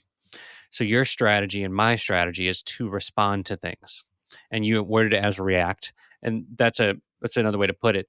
And so instead of initiating, we kind of react. Now, generators are on a class as well. I did say that's one of the biggest classes and one of the biggest things, so I can't miss that. But manifesting generators, kind of a combination between manifestors and generators, and it's kind of like this hybrid. And so manifestors are, I'll just give you a couple rundowns of a couple different ones. So manifestors are meant to initiate. They just initiate, and a lot of times people don't like it because they initiate new ideas in there and they really get into the thick of it. Projectors are meant to respond to, not really respond, they're meant to wait for invitations, and people will invite them to do things. And when they get invited, that's how they interact with the world. And my girlfriend's a projector, and I've seen how that plays out. And it is really interesting how she'll just get invited to random things. And it's actually works. It actually works. A lot of people will hear that and they're like, they just get invited. Are you sure? It's like, yeah, if you're in alignment, if you're not in the not self, it is actually quite interesting. So, those are some different ways. And then there's also profiles of, each person has a profile. Like I'm a 3-5 profile. There's 6 different lines, and how those work would be 1, 2, 3, 4, 5, 6. Each of those has a different way that they do things. Like, for example, the third line has a trial and error process where they try a lot of things and they experiment with reality. Now, they actually, and that means taking action and trying things. And, you've got to try it in order to see if it works if you're a 3-5. Then there's going to be other lines that more study things, and there's hermit lines as well where you're more of a hermit. So there's just all different things, and human design is infinitely complex, and I'll never be able to describe it fully. So that's kind of some of the basics. And I think the biggest basic that I want to hit on is that the way that human design says the body is very different from what a lot of other traditions say. If you've been into any sort of spirituality, one of the first concepts you come across is that there's 7 chakras, and that this is just the baseline of how our body works. And actually, human design says that's incorrect. The way that the chakras work is there's 9, and that we actually evolved from 7 to 9. And so when you look at your human design chart, you're going to see that there's centers all over the place. Like there's a ego center, there's a heart center. There's a lot of the centers are the same, but there's also different ones that they add in.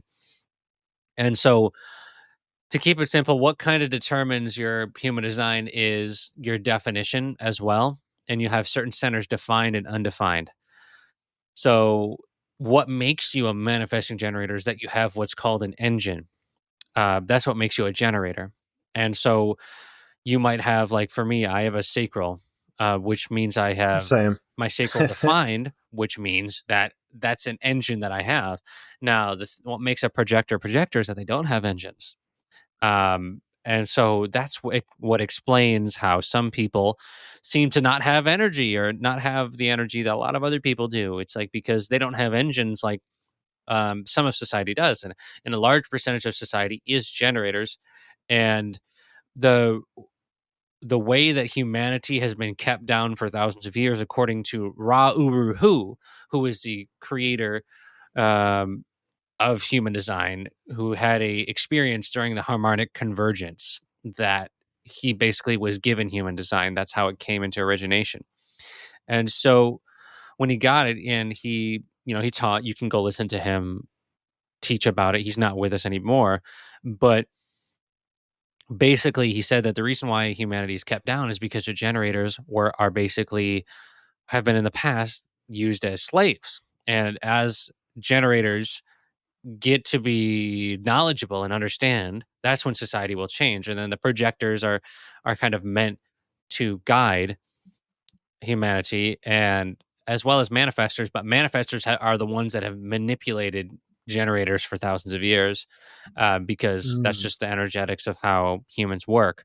So, I am planning to have on in person guests that are like cosmological experts, because there's a whole cosmology on my podcast, because I have been fascinated by this, and like you, I also want to know more, but I'm talking about 10 million different things, so I don't get into the specifics of human design.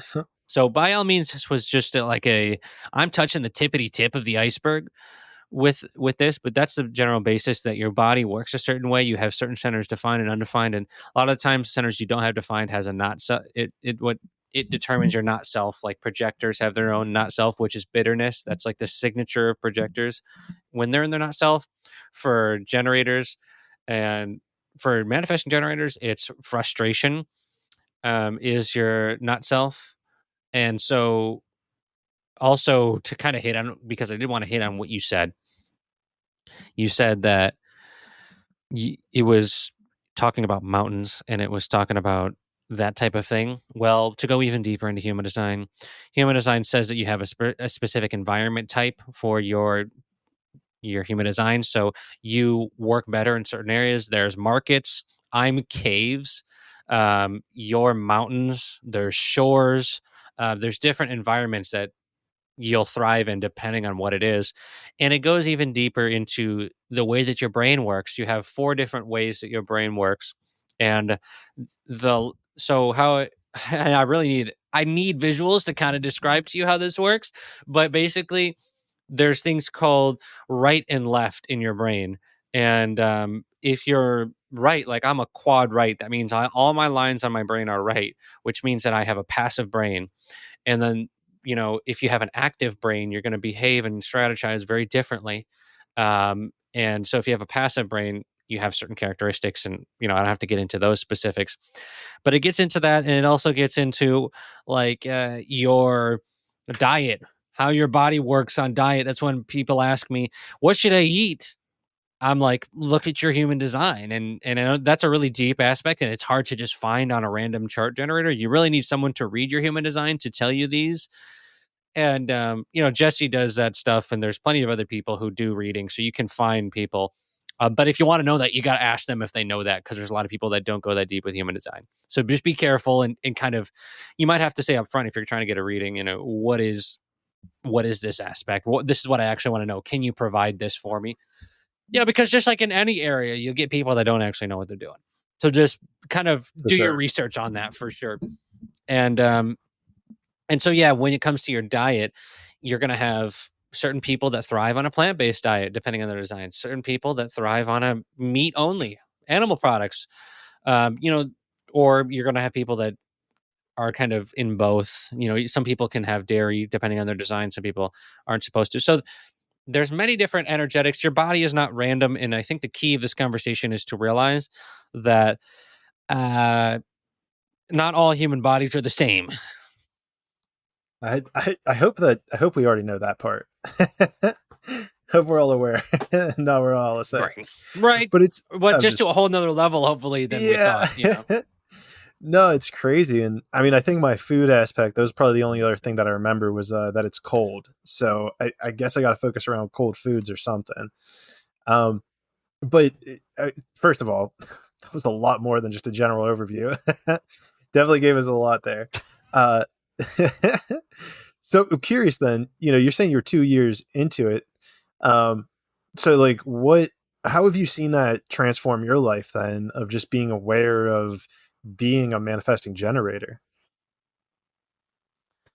So this is what you do, man. You get on there and you really dive deep. You have somebody explain it to you in a way they understand. The way that I met Jessie, my girlfriend, is that she came onto my podcast and she talked about human design, and I'm like, holy shit, you just blew my mind wide open. That's how I met her. So Oh, wow. then we got, later, like 8 months later, we, met in person, and we just, rest is history. We've been together since. So the way that it changed my life is that if I just respond to things, shit just seems to go all right. To be Just very respond. frank, to keep it super simple, it's like if I'm doing what my design tells me to do it and I'm not trying to initiate conversations, like if, for example, if I see someone online and I like what they're doing and my body, it's called a sacral response. If my body's like, yes, you can literally tune into that. And that's how people will say, listen to your gut. A lot of those people are generators or are people that have those engines because, they'll have it. But not only that, because if you don't have those engines, like the sacral or things, projectors have a spleen. My girlfriend's a splenic projector, which means that her spleen will give her guidance on what is good for her or not. So your body has this intuitive sense. So I kind of know because the sacral is like down by your belly here. So I'll kind of feel into that. And instead of trying to initiate things and come up with ideas out of nowhere, I have found that it's been much more effective for me to just respond to things. And that if you look at my content, that's literally what I do. I will make content about all these different types of things because I'll watch it somewhere, I'll find a book about it, and I'll just be responding to the book, and it just works so well for me. And so I've seen my life transform from trying to like initiate these ideas. And the difference between initiation is like when you're initiating, you're just kind of doing it because your mind's telling you to do it versus responding to something that feels good to you. Um, Mm. which is actually a huge difference. It might sound like a subtle difference, but it's very much changing the way that you do things and the way that you live. And so much can go wrong according to human design if you don't actually live by your design. Like health problems, your life will basically not very good things because that's how your body's meant to work. So I've seen that kind of transform my life. The more that I just respond to life, the happier I am. And it seems as though just because I can't do things in a certain way and I've accepted that I can't do them, like I can't come up with ideas off of my brain. That's why I love doing my podcast, and I'm having a great conversation here with you, and I appreciate you because you're able to pull ideas out of me that I would not have probably said otherwise because my passive brain is not able to literally get ideas because that's just how my brain works. And I've seen that play out and I knew that long before I found human design, but it really explained it to me. And how that works is like if I were to sit right now and just think about, what is this reality about? Let me talk about that. Let me make a video about that. I can't do it. I just can't. It's like it's very difficult. There's a lot of resistance, and it just doesn't flow well. The flow state doesn't happen. A lot of human design is about getting into the flow state and really living in a harmonious way within yourself. And for Jessie, that's more she accepts that she doesn't have the energy that I do, and I'm able to do a shit ton more than she is just based on it. Um, but that doesn't necessarily mean that I'm more productive. It's just that that's the way that her body works. And when she lives in that, she can get so much done in the short period. And that's just, it's worked really well for her. And I started to get into it and I've seen that just understanding that has helped me. I mean, I don't even know if I would be where I am without the understanding of human design because I wouldn't be able to make as much content as I do. I'm making videos. I used to make them every day for about a year. I'm not doing every day anymore because now that was more short form. I did 60 seconds to a minute and a half every day videos, but I've kind of endeavored into YouTube more. And since I'm kind of spreading myself out from Instagram and, TikTok and these other short forms, you just put your energy where it feels good. And I love doing short form content, but I know that that's not something that I want to do forever.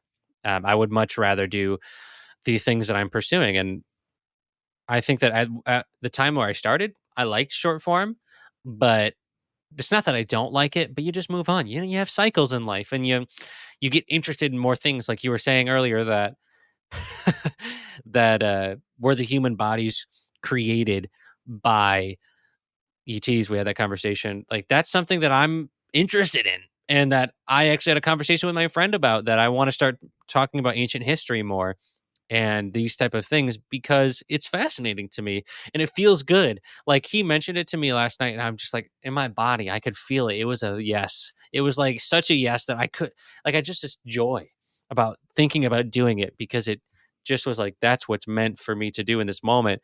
And so as I'm tuned into my body and I know these things about my body, it's much, much easier. But before you respond to that, I drank too much, so I'm gonna go literally to the bathroom right behind me and be gone for 30 seconds. So if you just want to, respond to that, I won't hear you. But if you just want to respond Okay. to that, I'll be right back. All right, cool.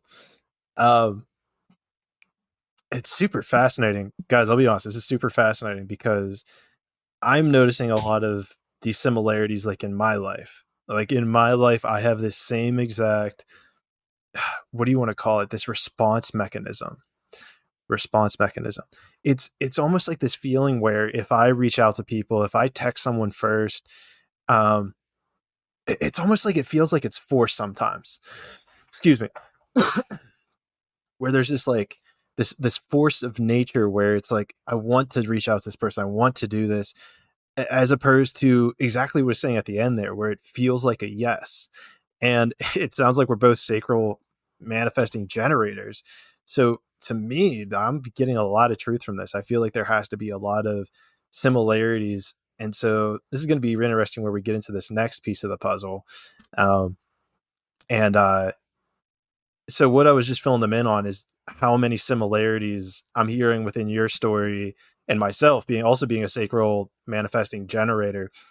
And where I was actually just about to get to is it seems like whenever I heard response, it really resonated with me because I see that in the outside world. If like I'm trying to text people first, I'm trying to set certain things up, like I want people to do something, it doesn't work. Like if I try to do that, it doesn't work.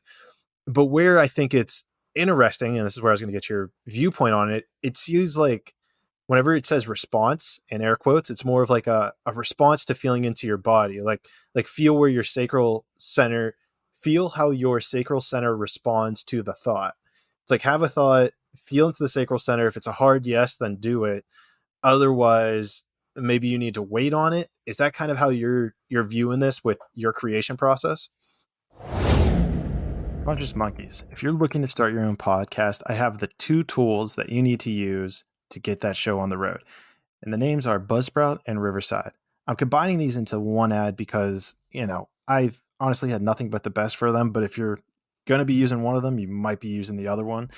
So what Buzzsprout is essentially the platform that I use to put my podcast out there. It's the reason you can hear this. It's the reason that I appear on all these different directories. The thing you might also need is that if you're interviewing people, you're going to need Riverside as well. And quite frankly, I'm using it right now to even just record these podcasts because they will even dilate in. Dilate in? I don't think that's the right phrase for it. They will harmonize your voice so that it sounds equivalent. So if I start talking quiet at one point, they have a built-in editor that will actually make your voice sound crisp. I highly suggest Buzzsprout and Riverside. Go check out the links below in the description. And like always, these are affiliate links, so I do get a minor kickback if you do sign up with them. However, like always, they are incredible. The support has been on point and they always get back to me, so I highly recommend them. If you have any questions, they're there to help. So with that being said, go check it out in the link below, and let's get back to the interview. Yeah. So, for example, you can reach out to people, but how it would work for you, would be you would respond to something that they're doing or respond to, do I want to do this? How does it feel in my body? Yes, no. Does it feel good? Does it feel like, some people are like, if it's not a freak, yeah, I'm not doing it. That's Yeah. how literally you are meant to work. If it's not like a hell yeah, brother, you're not like that's like a no in your body. So it's either like yes or no. It becomes very clear. So if you're like Mm, living within that, then it seems to work. So you can respond to other people's energy or what they're doing, but it's when you're initiating it out of nowhere that a lot of the times, if it doesn't feel good in your body, then yeah, a lot of times it won't even work out. Because your energy will go to the person in your not self, and they might be able to feel that. So that might actually have an effect on it. So interesting. And yeah. and where I'm actually kind of get to this now is is like this idea of, and maybe this is kind of just like a buzz thing that gets perpetuated. Maybe this is something that just works for some people and not for others. But where does the idea of consistency kind of lie within this, right? Because as like content creators, you get blasted with post every day, post 3 to 4 times a day, make sure you're posting consistently on every platform, at least once a day. And like, to me, it's so funny because when I first heard that, I'm like, there's resistance towards that. So I'm curious with you if that comes back to this response thing where it's like, well, just like listen to your body of what it wants to post within that day. Or, and maybe I'm kind of just thinking out loud here.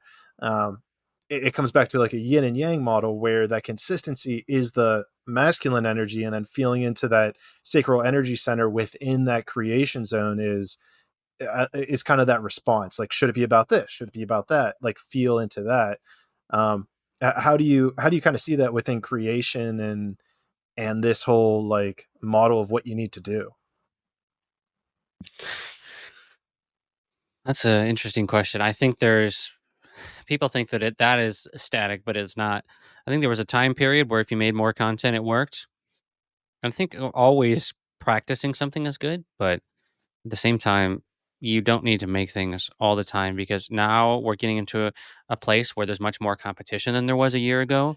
And people think, well, that means I got to make more videos. But actually, what it means is you got to make better videos.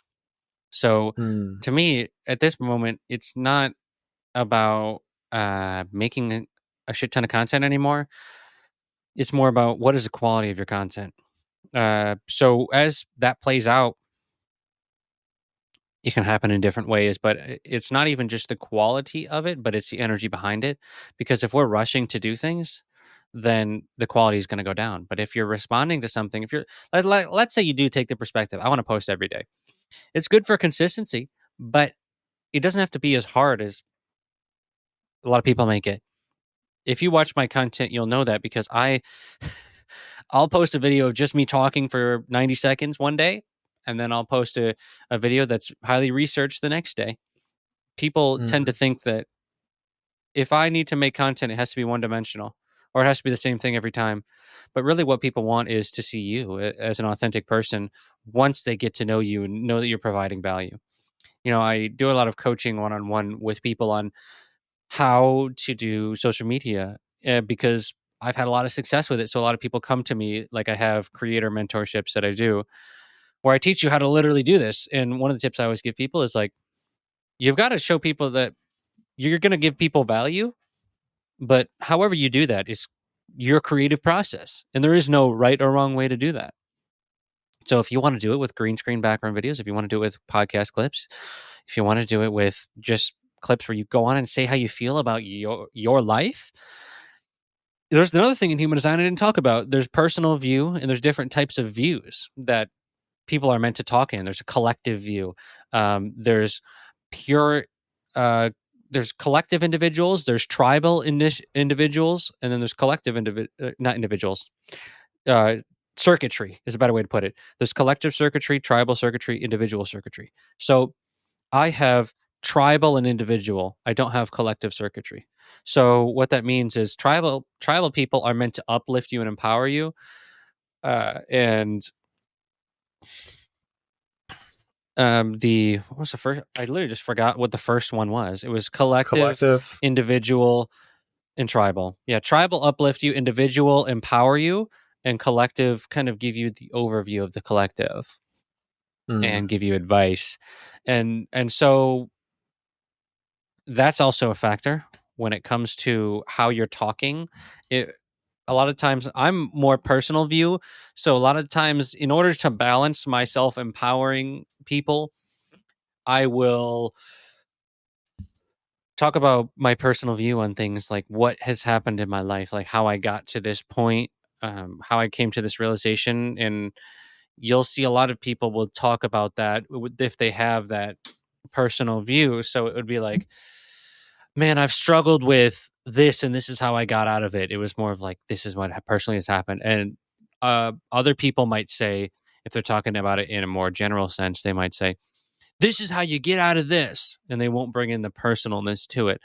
So I think that there's Hmm. many different ways to relay information. And I think my best advice for that would be to just just post anything that you feel like you want to talk about.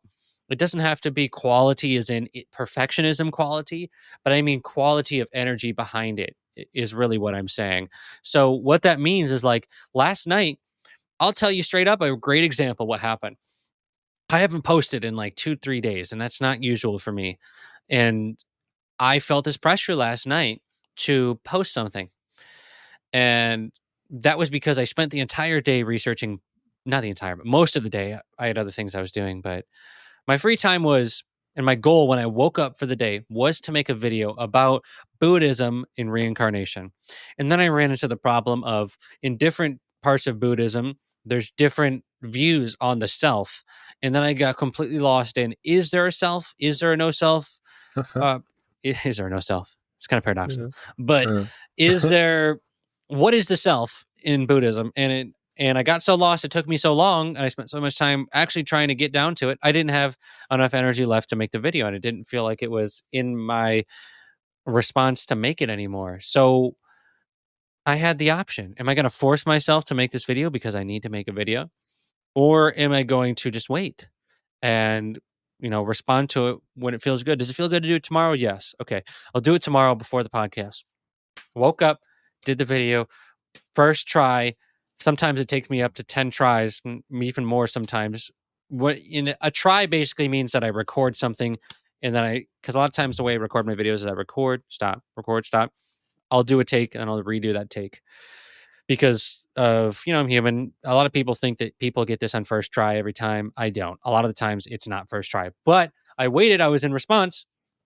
It was very smooth. I made it very quickly, and it was actually about Hinduism because I woke up immediately, started researching Hinduism because I'm like, I'm just not going to tackle Buddhism first. I want to sit with that, and I'm going to wait. But I know what Hinduism is because I remembered that very clearly. And so since I waited, it worked out. And I realized that it's all my videos that seem to do well are videos not where they're the best information. Because let me tell you, I had a video where I did what did I talk about? I talked about how your DNA can wind and unwind due to your emotions. And I thought that video was going to million plus. This video is going to pop off. And it got like 100,000 plus, which is pretty good for me. But I've had videos that did much better. I did a video on Dolores Cannon that I had a blanket on my head and I just wasn't even trying. And it was just like, it was so easy. I was just having fun making the video and it got 1.5 million. And it's just like, that makes you realize that in today's day and age, it's not about qualities and perfect information. It's about quality of your energy. How are you feeling? Are you excited about what you're talking about? Is it authentic to you? And are you being yourself, which is basically the self that you would be if you didn't care about what anyone thought about you and you were just expressing you. So that can happen in a million billion different ways, but I would say just be multidimensional as you are a multidimensional kind of being. Be multidimensional in your content and just be yourself, and then the rest kind of just all happens naturally. It's so amazing you say that because after our meet and greet, I started experimenting with going back into some old what are they called, podcasts of mine and actually pulling out clips. And there was one I kind of just like made, and I think I've made 3 at this point. 2 of them I like super over, maybe I made 4, but majority of them I like super over analyzed. I'm like, what's going to hook somebody? How do we get somebody in there? Like how are they going to be staying? Like at this point, are they going to be staying here? Like, are they going to still be watching at this point? And the 3 that I did that with, like comparatively flopped. But the one that I made and I was like, this is my favorite piece of content that I've ever made. I was like, this is sick. I love it. For my account, it was like the biggest piece that I've put out to date. And it's so amazing that it's like, that just bringing that conscious awareness to it, just be like, it doesn't matter if nobody sees it. And I even said that. It's so funny too. After I finished making that thing, I was like, I don't care if nobody sees this. Like, I know this is my favorite piece of content I've ever made. So like, fuck it. And it's amazing. Exactly what you said. It's like, it goes off and does so well. Yeah. Just got to let go a lot of times. There's a lot of strategy that people have out there. And I just want to remind you that strategy is a lot of times of the mind. And a lot of what human design is getting beyond the mind. of what your mind tells you to do and the conditioning of society and of the mind. And I think that's what even manifestation focuses on a lot, is how can I create my reality that is beyond societal conditioning, and how can I do that in an efficient way? And a lot of times it takes getting beyond what society tells you. So that's what I'm doing with content, and it works because you're just doing what you want to do. I think when you are finally doing what you really want to do and talking about what you really want to talk about and living how you want to live as much as you can, because of course there's always going to be external things that we want. Not there might not always be, depending on what level you get to, but for most of us, there's going to be things that you would prefer to be in. I prefer to have, for me, what that looks like, full transparency, is I would prefer to be in a motorhome or a truck and a camper, traveling around, podcasting, and just doing that. That's what I would prefer to be doing. But I'm in this beautiful Airbnb and I'm so grateful for it. And I do the best with what I can. And I'm not focused on what it is. It's like I prefer that reality, but it doesn't mean that this one I'm averted to. It's just like it's more of like an energy of, wouldn't it be nice if I get there eventually? And I see it as inevitable that I will get there, but I'm not letting my mind say, well, you're not there yet, stop me from creating the most high quality content in all respects that I can, whether that's my podcast, whether that's, the hundreds and hundreds of videos I've made about so many different topics on Instagram and in short form. I just do the best with what I've got, and as long as I'm doing that, then that's where I feel like that's success. That's true success to me. It's really amazing. And here's where it's interesting is, and I'm trying to, we're both this sacral manifesting generator, so that could be a reason that we're agreeing. Do you feel like that, because I'm all on board with the idea of, feel into your body. You should be feeling, what am I trying to say here? The energy in which you create something, right? I guess I'm trying to turn this almost into general knowledge, but this idea of feeling into what you create, if you take into it like this pursuit of love and joy and just creating that thing that you're like, this is the best thing I've ever created, and it'll ironically work, is that a subsequent of us being sacral manifesting generators, or do you see that as something that's a universal truth no matter where you fit in this human design archetypes?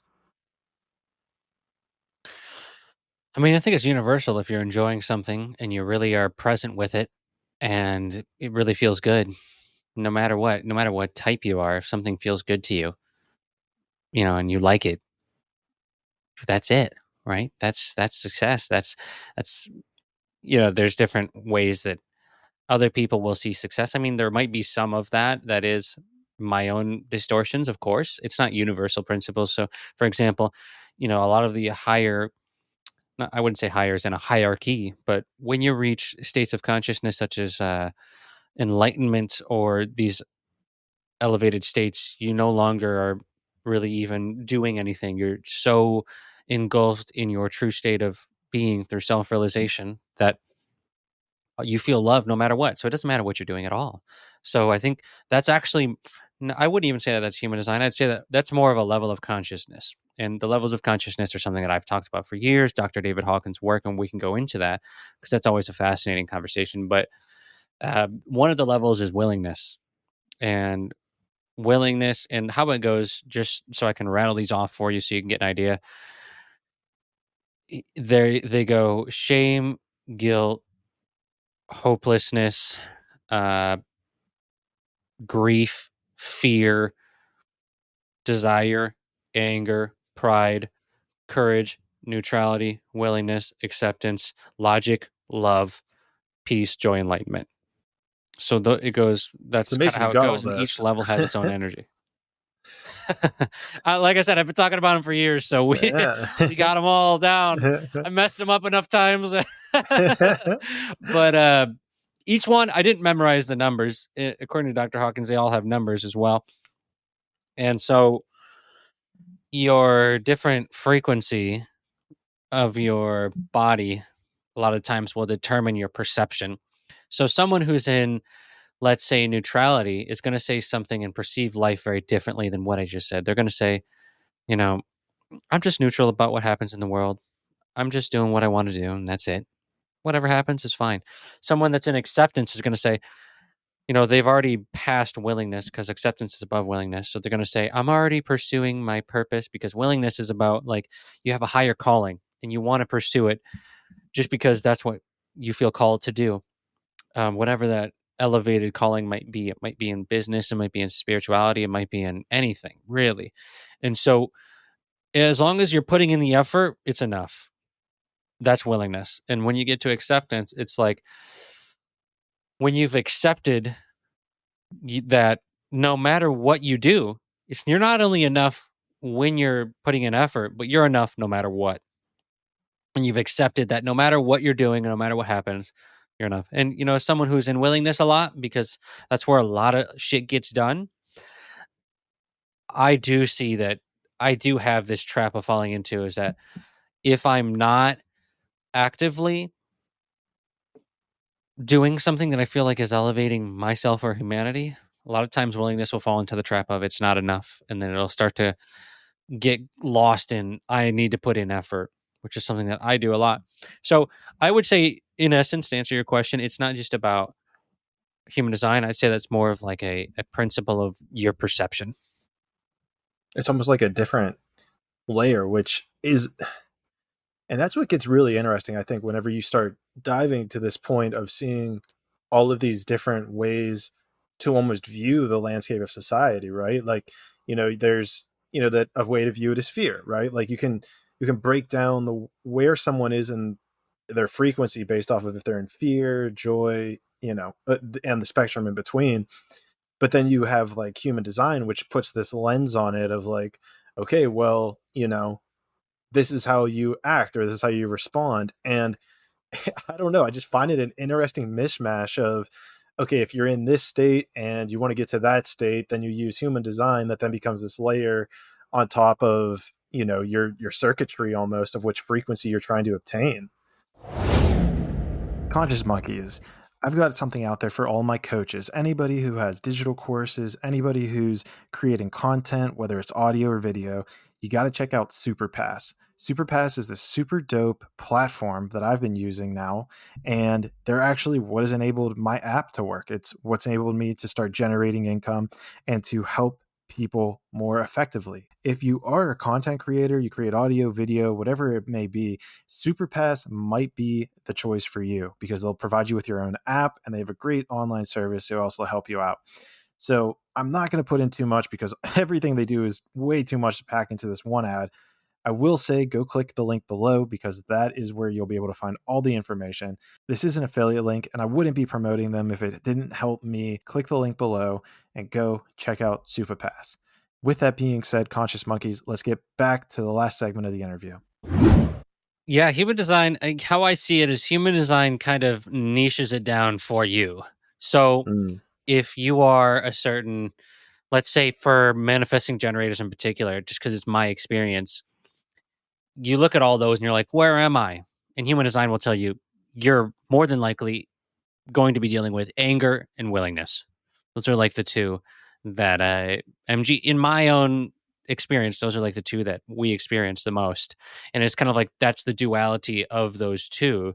And so you might have another type which might experience different emotions based on their body. So they still kind of are in harmony, but it kind of narrows it down and says, this is more than likely how you're going to interpret reality.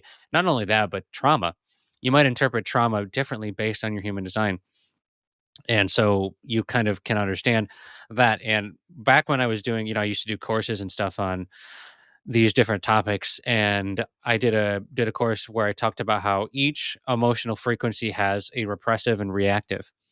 So like for me, I am very reactive when it comes to like anger, but my girlfriend's repressive. And so we can start to see that and understand everybody based on almost the language of the different levels. And that's something that I would like to talk about more. I haven't done very many videos on YouTube for the levels of consciousness because just going to come out and say it. The reasoning why is because the map of consciousness, they take down your videos if you use the map because it's copyrighted. So I mistakenly as a just let's just share a spiritual truth, right? Well, they take down your videos. So you have to be very Jeez. particular about how you talk about it, which is unfortunate to me. And I Real went through a whole real dark quick. night of the soul of why are they doing this? Real quick, was that Yeah. where it's like pointing out like once you learn about this, you go to learn about that, and it's like this huge like PDF almost? Is that what that is? It's like the road So to consciousness or specifically, something. so it's specifically their Dr. Hawkins trademarked the term map of consciousness and the numbers associated with each frequency. So Oh, okay. you can't use a visual aid that has the emotions with the numbers and that says the map. You can still talk about it, but uh, that's kind of why I actually did have multiple videos on it, but they all got copyrighted. So if you look at my podcast, you're like, well, why are you missing episodes, Nick? Why is there no episode 23? It's because that's why. So Jeez. I've learned my lesson. I still like talking about it. And this is not in any means discredit Dr. Hawkins' work because Dr. Hawkins, he's not even with us. It's not even him doing the strikes. So don't ever say that it's him. I wouldn't. It's something else. I don't even really care. His work is some of the best work and most profound work that's deeply impacted me. And I have nothing but love and respect for everyone, even at the people that are doing the striking, because I understand that they don't want people coming out and misinterpreting his teachings. And, do I think that they should do it? That's my own thing. I don't need to share that. But I understand some of the reasoning why they're doing it because they don't want people to just come out and say, yeah, this is what he taught. And it's all complete BS. So Sure. it kind of makes sense to me. I think that they should have some sort of certification or some sort of teaching thing that you can get where you're actually taught it like other things do, where you can start teaching it if you'd like. They don't have that as far as I know. So it's unfortunate, but I think if you're looking at studying his work, it's highly, highly recommended by me. He has books like Power versus Force is a really good book. The Levels of Consciousness, Transcending the Levels of Consciousness is actually what it's called. That's a fantastic book. Letting Go by Dr. Hawkins is great for releasing emotions and energy. Then he has more non-duality books like Eye of the Eye and these other teachings, which are also good. Just depends on what you want to learn about. And to anyone out there that is trying to study and what do I study next? It's just what feels good to you and what you kind of just pick one, and it depends on your human design, of course, but you don't have to live like, what is my design all the time? Like you can just follow what feels good. I think that in general, if you just follow what feels good in your heart, I think that's a universal principle. I love it.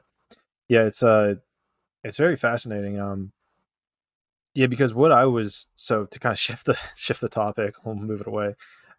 There's like this huge map, and I don't know, I don't think it's trademark. I'm not sure if there's like a specific people who have it, but it's I don't know. They sell it as like a wallpaper or something, and it has like all the interconnectivity to it. You're talking about the awakening map, the 5D awakening map, Yes, that the thing. great awakening map. Is that That's actually what somebody's it's called. like in particular? Like, how did that thing come about? Because it's Yes. pretty fascinating how if you just like pick anything on there, it's like, oh shit. Like, and then looking at my journey, I'm like, oh shit. Yeah. Like, this is kind of the path that I actually followed myself. So it's actually quite interesting that you literally mention him because I'm having him on the podcast, the creator of it. I've been friends with him for a long time. He is an amazing guy. He created the map. He has a page called 5D Awakening Consciousness. He started following me when I had like 1,000 followers on Instagram, and we just kind of been following each other and liking each other's posts.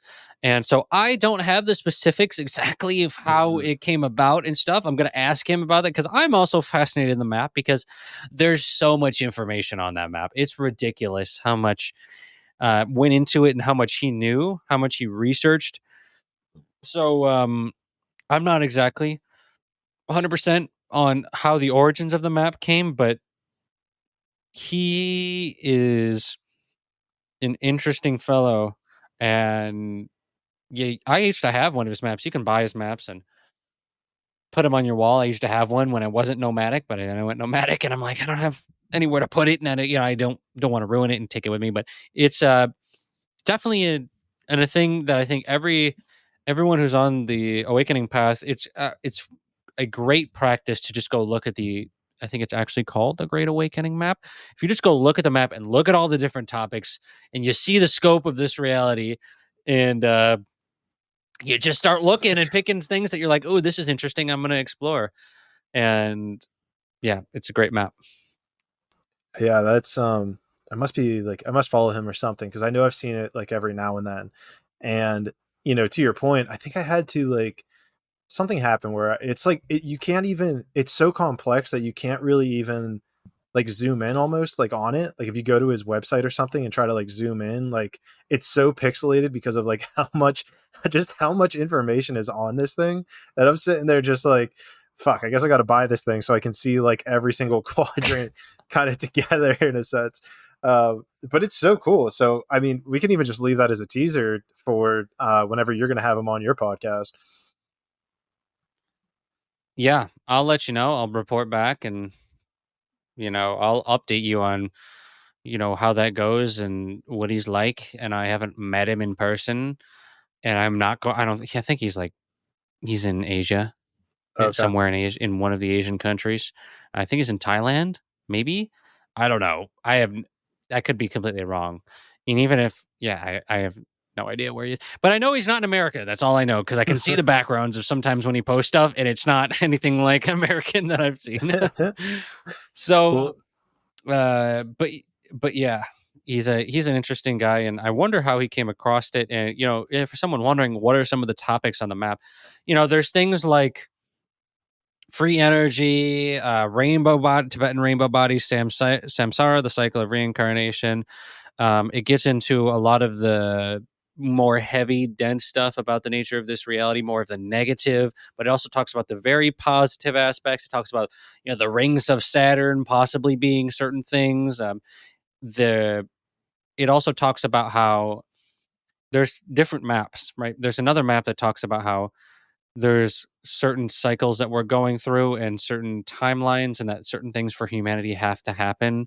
And it's like, first awaken the masses, second we reach a certain thing, and then it continues on to where we eventually move into this that's archetypically called 5D. I myself am not the biggest fan of the 5D.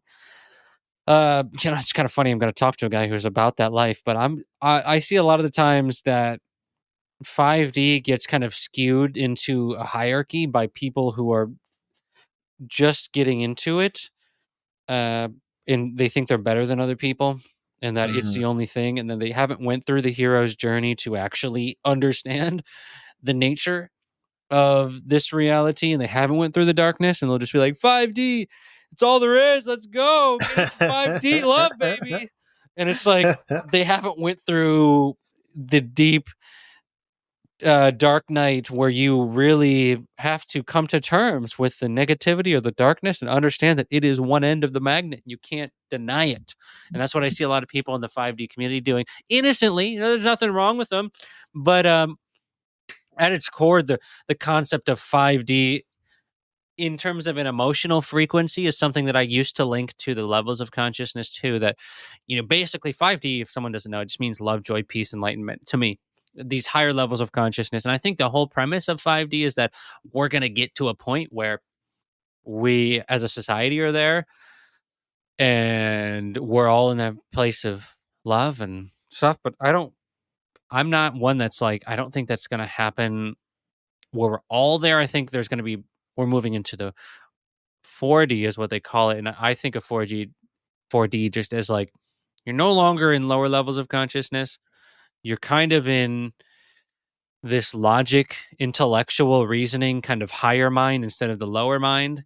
And you're beginning to understand, courage, neutrality, willingness, acceptance, these things, but you're not in the frequency of complete love or joy or peace. And according to Dr. Hawkins, a very small percentage of people actually make it to the frequencies of love, joy, peace, and enlightenment in this life and in general as humans. That a lot of them make it to, like, a lot of our greatest scientists reach the level of logic, which is like 400s. And then we get love is where we start to get to sages, and a lot of sages get even much higher than that, to like 750 and 850. Then there's the whole concept of the void in enlightenment, that there actually is a void, and it actually lines up to law of one a lot with what they say in there. So that's what I love about researching many different things, is like I'm not limited to what one text has to say. I'm not limited to what one person has to say. And I kind of just do my own research. And I always recommend, don't take my word for it, to anyone listening. Do your own research Well, and see what you come up with. I'll back you up here a little bit. Because this is actually the first time I heard of the void, and it screamed to me to share this situation when you said it. So to set this up, right, like the way we're talking about these frequencies, I believe it's important to note. Feel free to dispute this if not, but we're always kind of moving in between those frequencies, right? Like we're never locked in on one of them. Energy is always changing from different things in our environment to if we're meditating to all this different stuff, and it's interesting too because I feel like there are times when I can actually feel in my body that I'm vibrating faster or higher, like whether I'm in a deep state of meditation.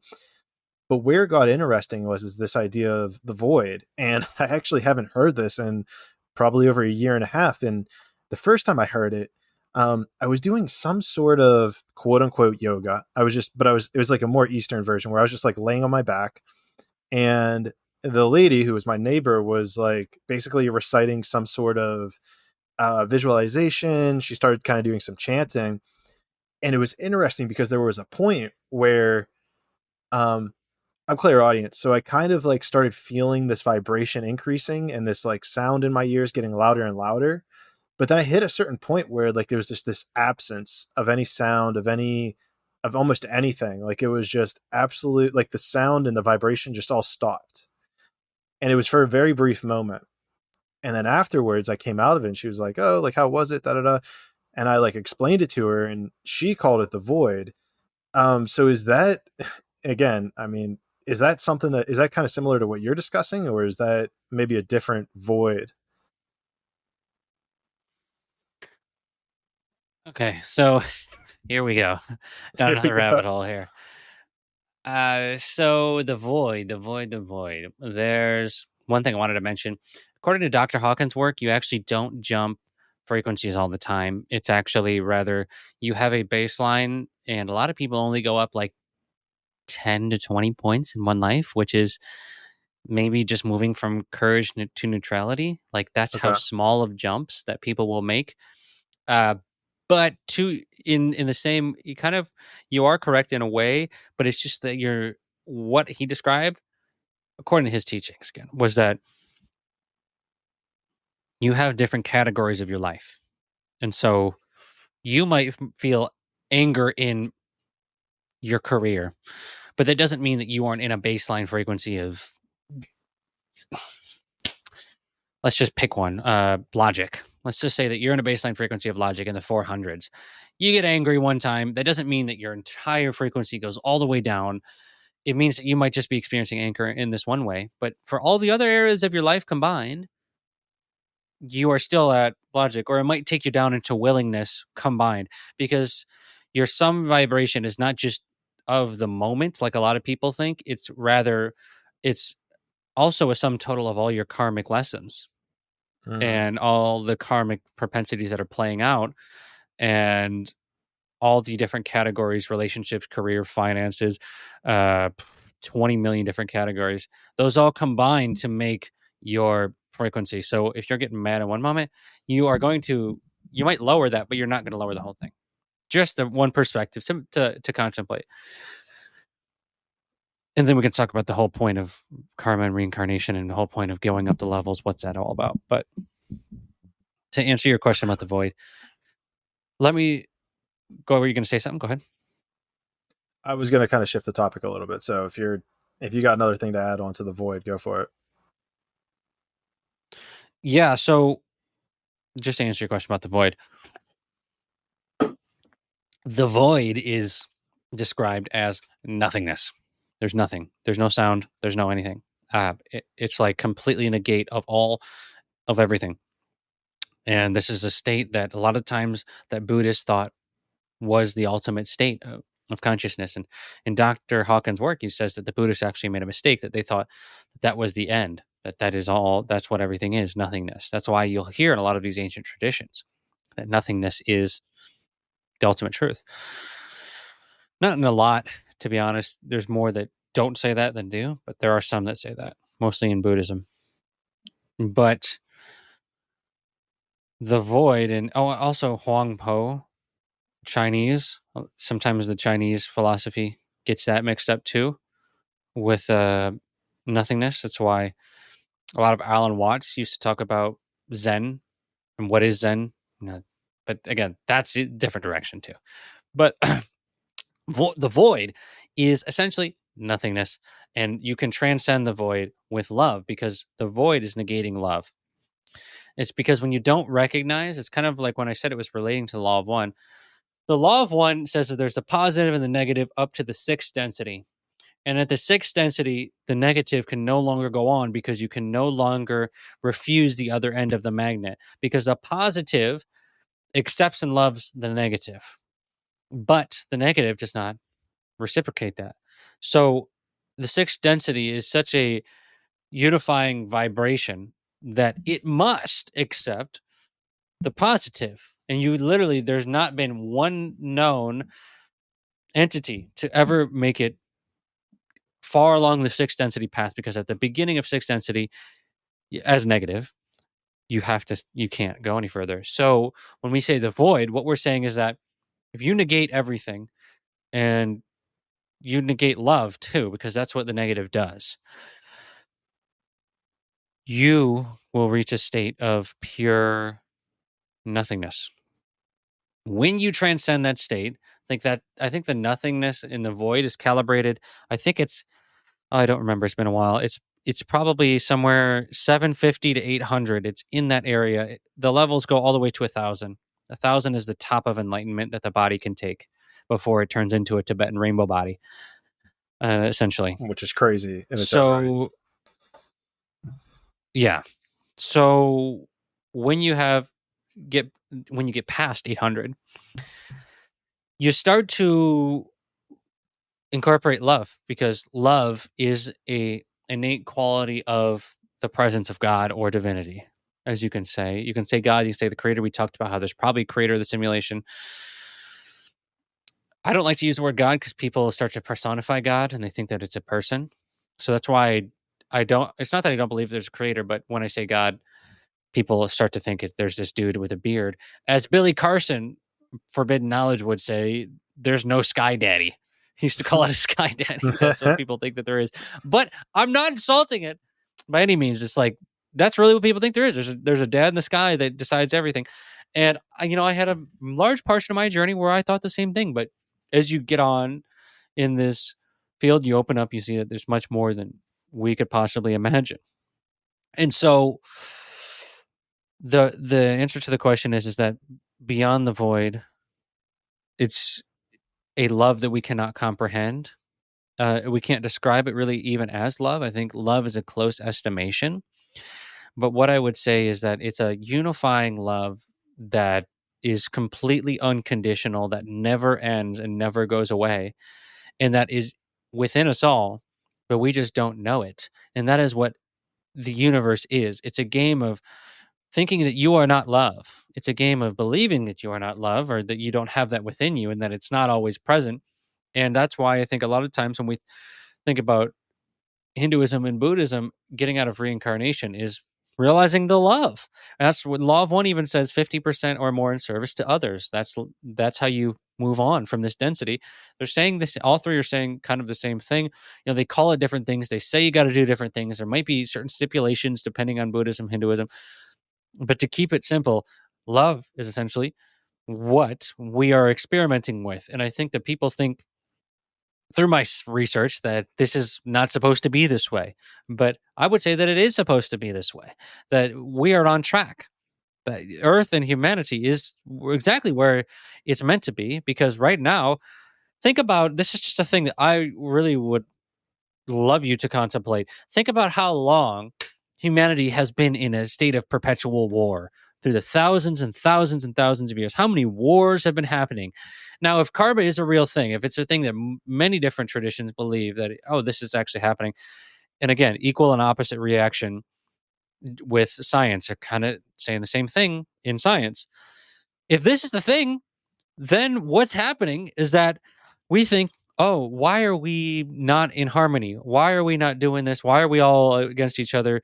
And why is there all these bad things happening or things that are not optimal? In Buddhism, they would call this unwholesome karma, that we have unwholesome karma that we have to play out for thousands of years of offing each other, from getting them swords out and just hacking away at each other, and many other probably energy weapons that we don't even understand that we used in ancient civilizations. And so there's much that has to be alleviated, and there's much love and forgiveness despite the circumstances that has to be had for the human collective in order for us to get to the state of harmony. So what's happening right now is something that Dr. Hawkins used to call, it's a maximum opportunity for karmic growth at this planet. If there wasn't an Earth, you'd need to make another one because there's so much karma that needs to be alleviated by the planet and by everyone. Not by the planet itself, but by the humans on the planet that have done these things. But it's not as though those things are bad. It's just how it works. If I put you in a game in medieval times and it's kill or be killed, a lot of times you might even just do it because it's feel like it's what you have to do. So we learn. We continue to evolve. We continue to come into these bodies over and over until finally we realize we don't have to continue the eye for an eye mentality. And that's one of the biggest things you can do to reach integrity or courage or these higher states of consciousness, is not play the game of the ego, of the positionality of an eye for an eye. Because if you can somehow step out of that and forgive and love, no matter what they're doing, because they really don't know what they're doing. If people knew what they were doing, they would do it, right? If the people, that's what I believe, at least. When people really knew that they were hurting themselves when they were hurting others, like legit themselves, why would they do it?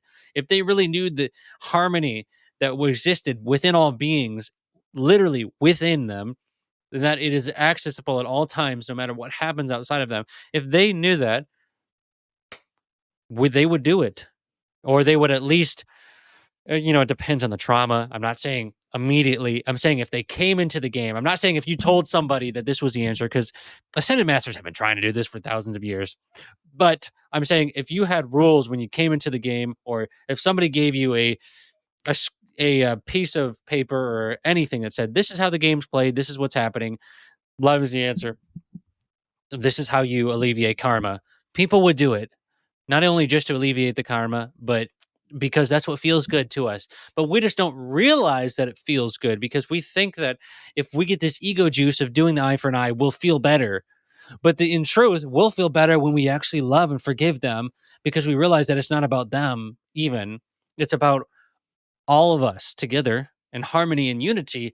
And I think that, once we come to that realization through suffering as the catalyst, because that is what gets us there, is suffering. Unfortunately and fortunately, depending on your point of view, a lot of times people won't listen. If I told you love's the answer for every problem in your life, you don't need to pursue anything because it's all right here, you're gonna be like, okay, buddy, but you're gonna probably still go out and try and pursue it, and you're gonna suffer along the way. And there's nothing wrong with that. And I'm not saying that I am fully there, because I'm definitely not. But you go through life and you suffer more, and then the suffering in itself is the catalyst for you to let go. So suffering is serving us, but the suffering comes as a byproduct of forgetting in this planet in general. So I feel like we're right on track. We're alleviating the karma. It's just going to take a little bit of time. I'm completely on board with you. And it feels like this is something that is difficult for people to understand.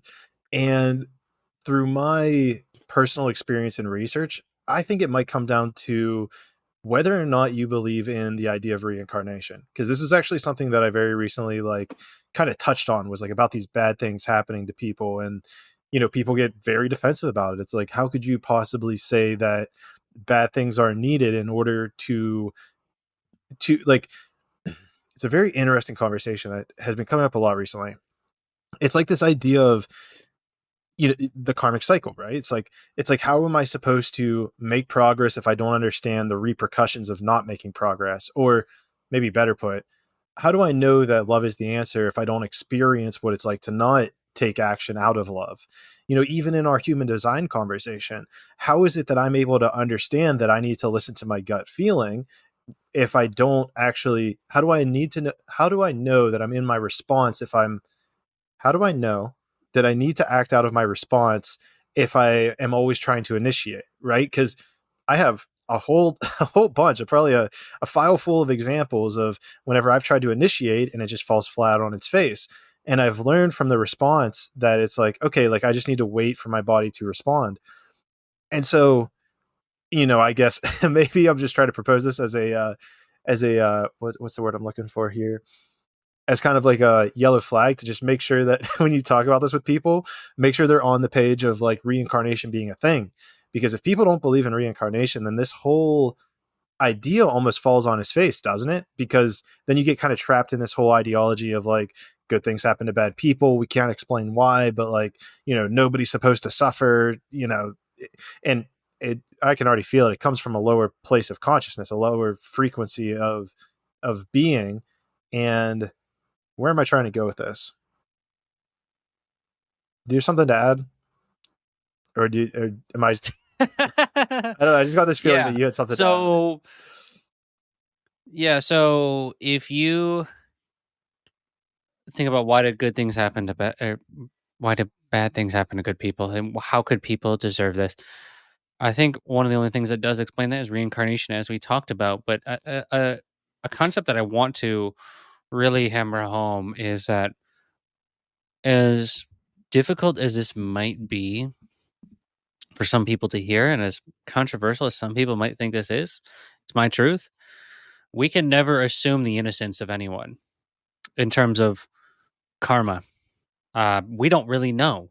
We don't know. And I think that's one of the biggest things that you can realize is that people think that how can this happen to children because they're innocent?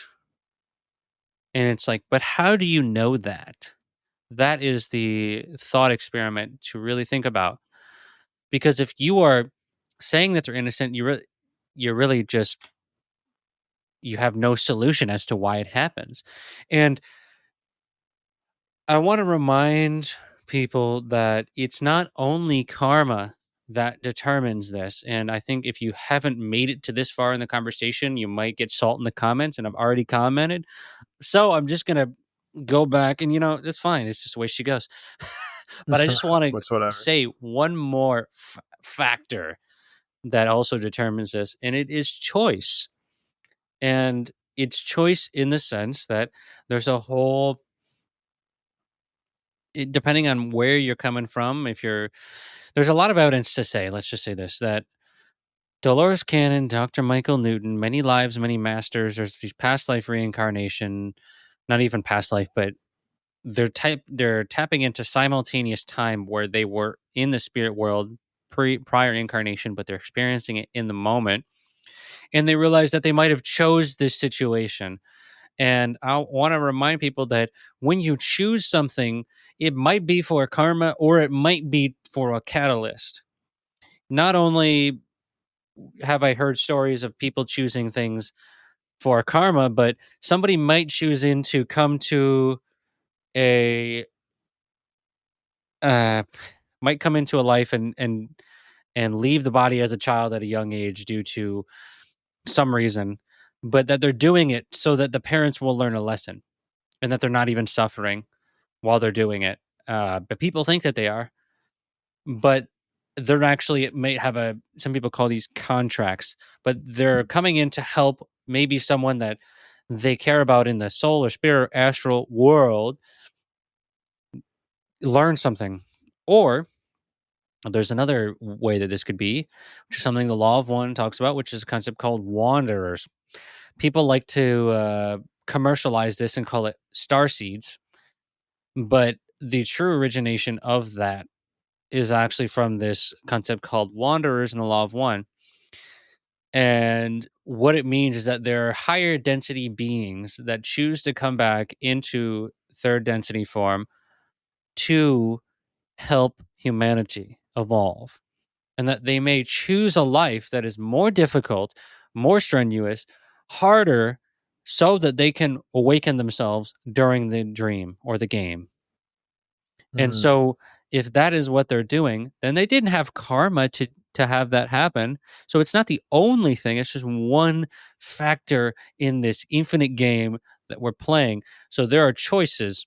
Robert Grant, I'm becoming actually pretty decent friends with him. He has a show on Gaia called Codex, and I'm going to be talking to him soon as well. But he told me everything's a choice, every single thing, everything that you choose, you knew before you came in, or you chose it during this life. So there is no victim. There's no victims. There's just choice, and you will choose to experience. And a lot of times you feel like you're a victim, especially if you don't understand karma. You'll feel like a victim of circumstance because you'll think, I didn't deserve this, but we don't know. And so that's why when it comes up, it can become a head game. Is it karma? Is it choice? Is it this? What is it? Why did this happen in my life? So what I like to just kind of end that thought on is that we don't know why it happens, but we do know what the answer is. They all say the same thing. Forgiveness is a stoppage of karma because karma is action. That's direct quote from Law of One. And also the same thing Hinduism and Buddhism says. You forgive, you love others. I think this was the original teachings of Jesus before they got distorted. Love others like you love yourself. It's within most religions. Most every religion has some sort of love, and treat others like yourself, like you would treat yourself in love. Forgive others. This is a basic tenet because that is how you stop karma. So I'm all on board with everything you said there, and where I love that we're talking about this because my mind has always kind of been I very much like take on what other people say, and I try to see how that kind of fits in with my current understanding of the world and my framework. And I think where this conversation gets interesting, right, is like, there are, I guess you got to put air quotes around it, right? Like, if there are kids who terrible things happen, let's say shooting incidences or, child trafficking, it becomes very interesting, in my opinion, of saying, okay, if there is this karmic cycle occurring, if they chose this life to experience in order to help awaken people in this physical reality, I think you kind of answered this, but I'm going to just propose it as a straightforward question. In this physical reality, how much of it is my responsibility to go out and actually try to stop those things from occurring?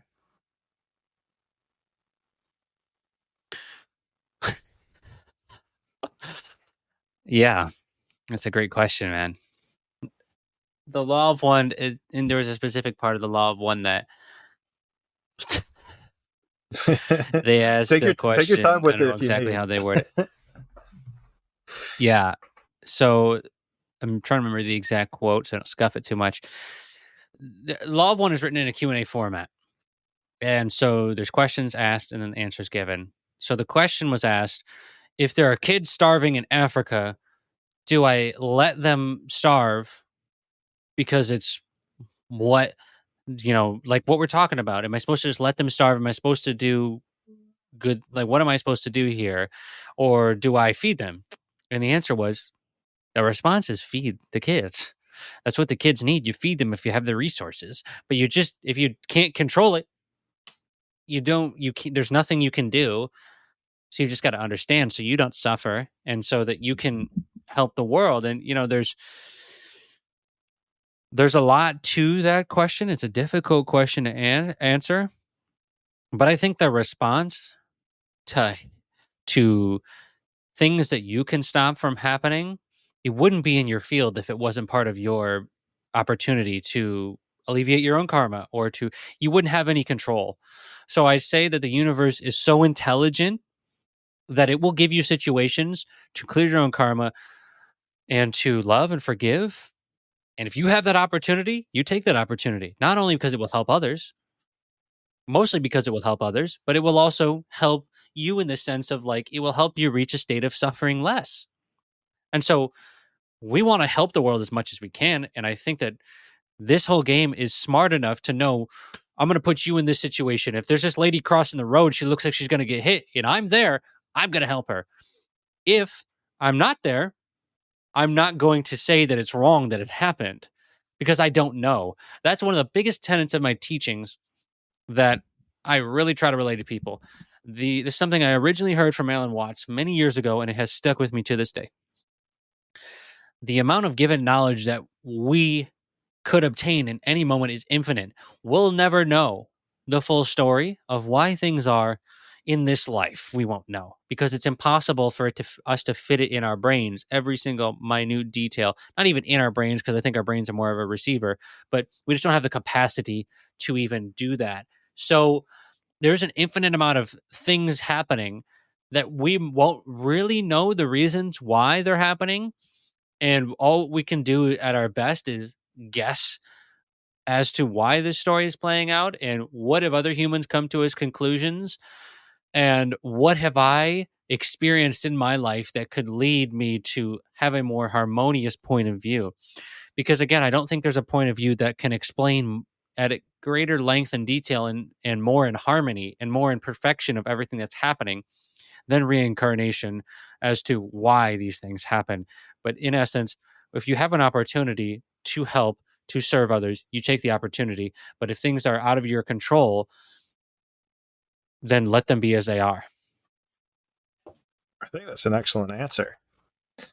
I think that's excellent, right? I mean, if you go to a gas station and some girl, let's say, child comes up to you and says that they're being sex trafficked, it's like, yeah, do everything in your power to help them. Don't just like, throw them back to the wolves. But then whenever you extrapolate that out and you talk about, war refugees in Ukraine, and I'm sitting in America, it's like, yeah, that's terrible, but like, there's not really much I can do about it. It almost, I love the way you answer that, because it almost provides a framework for understanding like the limitations of what you can do. And I think within that answer, there's like this underlying, I'm not sure if you said this or not, but maybe I'm just proposing it on top, is, it helps you so you're able to maintain I don't really even like to say that. I was going to say like maintain a high vibration, but it's, I guess it's to be able to spread love in your most immediate surroundings, as opposed to just be sitting here, in this state of fear or worry with regards to something that's happening on the other side of the world. Yeah, man, this game is so complex. There's so much to it. There's supposedly billions of people. There's a lot of people out here, let's say that. And imagine all the different karmas that are having to play out, and how complex this game would have to be. So all you can do is really focus on your own game. And through my research and studies, it seems as though that a lot of the game is about your personal choices. Your personal choices. All this whole game can be dialed down to reactions. Pretty much everything you do is a reaction, in a sense, to the environment, to your thoughts, to everything. So your reaction can come into a state of being, can come into what you do. You can break that down a little bit, but that's all you can do. So if you're starting to worry about the world, that's like one of the first things you learn when you're really getting into teachings that have been around for thousands of years. It's like you can't control it. Stoicism did that really well. I love Stoicism, Yeah. how they view the what you can and can't control. So if you can't control most of it, then all you can do is help what you can. If you can't do anything, you've got to trust that there's a field, there's an energy, and if you tune in enough, you will tap into that energy yourself. And you don't got to only trust, but it. And I think that's where you start to have those subjective experiences that science can't explain. And that's why I've chosen to not be a traditional scientific researcher, because there's so much out there that science can't explain. And if it can't explain it, then I want to see who can explain it. And that's what I've started to really get into for many years, and I have been into, is how can we explain these people putting their hands through stones in India? How are they able to do that? And there's like, you can see it's there. It's still there in certain places. And so how are I these haven't things seen that yet. possible? How have people been around to, this comes down to, knowledge that has been kept from people. Is humanity ready? Yada, yada. I think there's people that think humanity is not ready too much to hit, because I did hit on that earlier, like humanity's not ready for certain things, but they're ready for other things as well. It's not, I think the negative will try to convince people that are not ready for any of it. But I think humanity is getting there. And I think in the past 2 years, especially at the time of this recording, we are and have progressed in massive leaps. I feel like the pandemic had to have expedited that process as well, which is kind of funny because it feels like, well, maybe we just shouldn't go into politics right now. That's probably something we just shouldn't go touch on. I was going to say, it just feels like when that occurred, when people started getting locked down, it feels like that in some way, shape, or form actually helped propelled us to really take inventory and value of like what was important in life. And yeah, it feels like that was a huge catalyst for it. I'm not sure if, and this is where it's interesting though, is like as we increase our frequency, and actually I might have seen a video that you made on this a long time ago.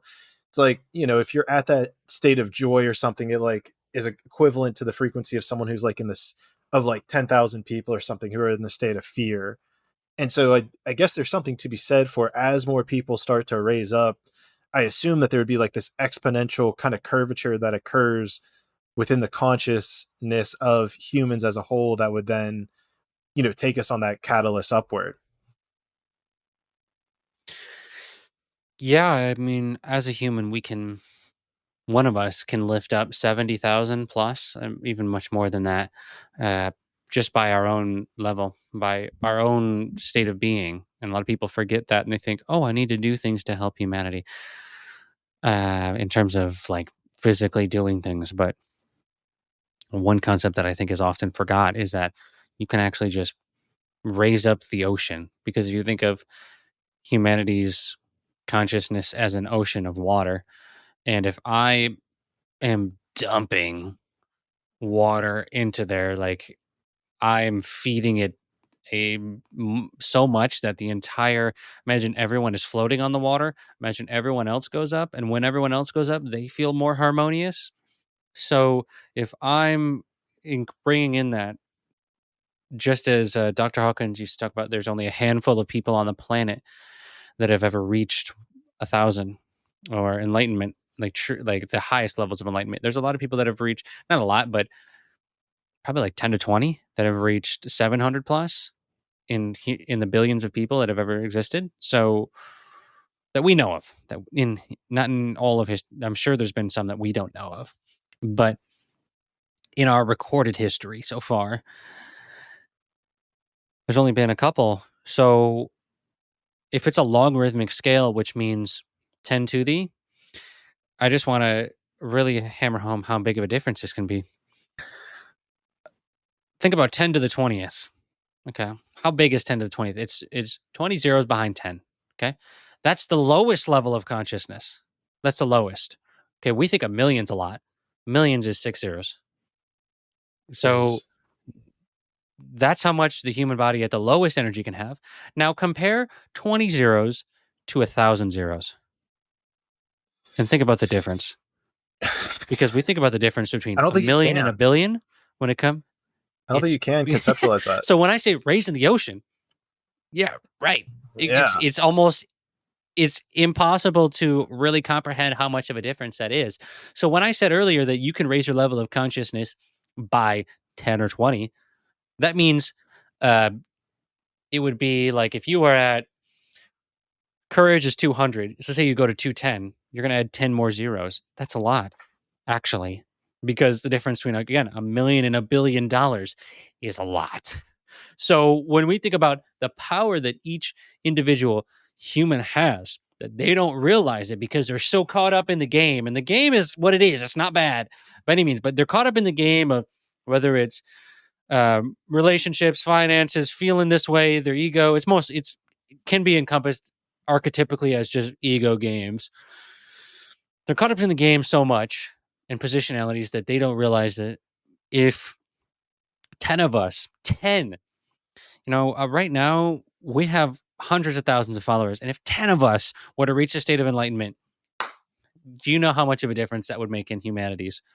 It would be insurmountable, the amount of difference. And that's why even in the Law of One, they say, if humanity chose to polarize as positive in one moment, all of us, we could do it. It would be possible. And that's why people sleep.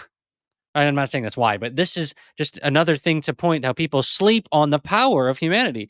You have people like Jesus telling us, you move a mustard seed, you can move, you have the faith of you can move mountains with the faith of a mustard seed, right? Something like that. I scuffed that, but it's close Close enough. to that. Close enough. And you see that, right, close enough. Then you see that there's other traditions that are saying the same thing. We are powerful together. And yet each one of us is also 10 to the 1,000 potentially powerful by themselves. So this is multi-empowering because you can make an incredible difference just in who you are. Much more of a difference, might I say, let me just say this, might I say that you can make much more of a difference in your state of being than what you do.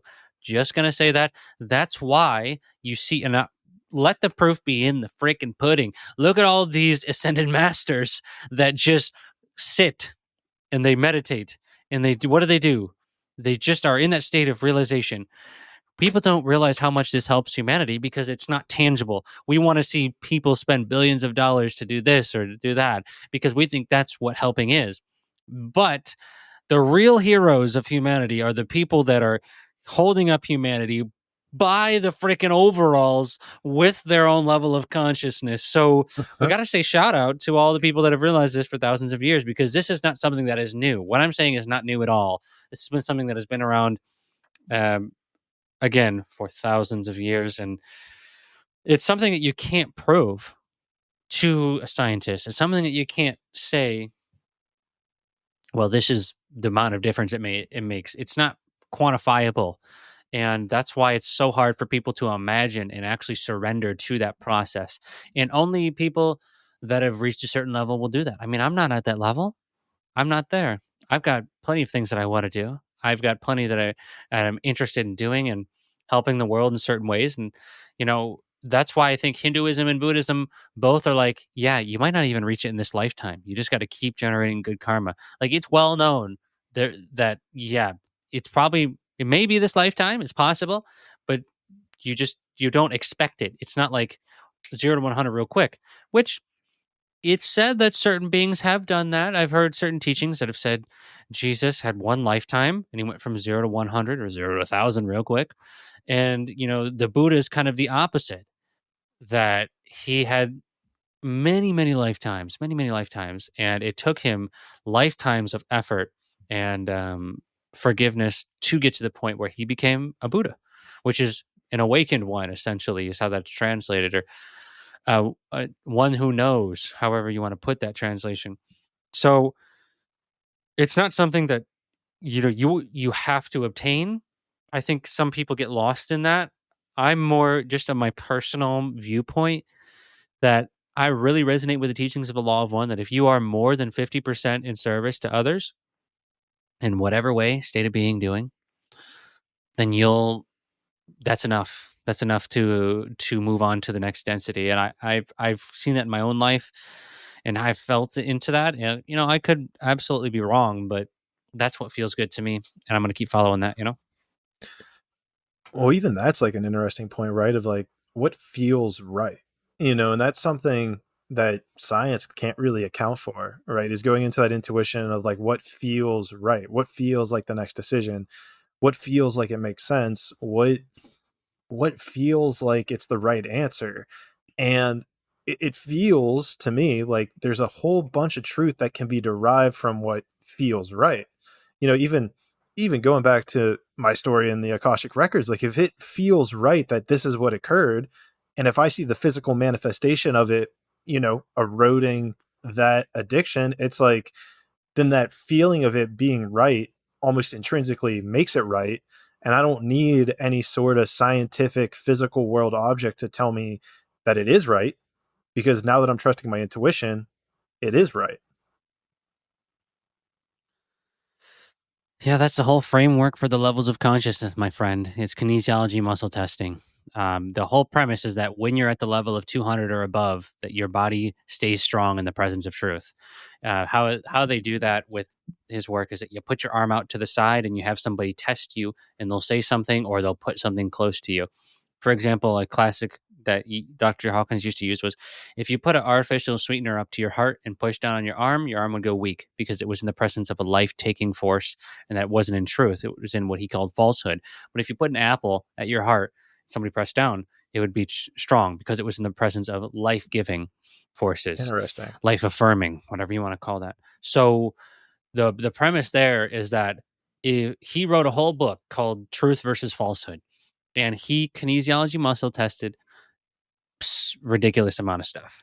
So he tested religions, he tested specific verses of Bibles, and he calibrated the level. Are they in love? Are they in acceptance, peace, willingness? I probably should have said this at the beginning, but he calibrated all of it based on that premise that when you are in integrity, when you have reached that threshold of letting go of ego to a certain threshold of what they call courage, you can feel truth. So when I feel into that 50% in service to others, all you got to do is love others more than you don't.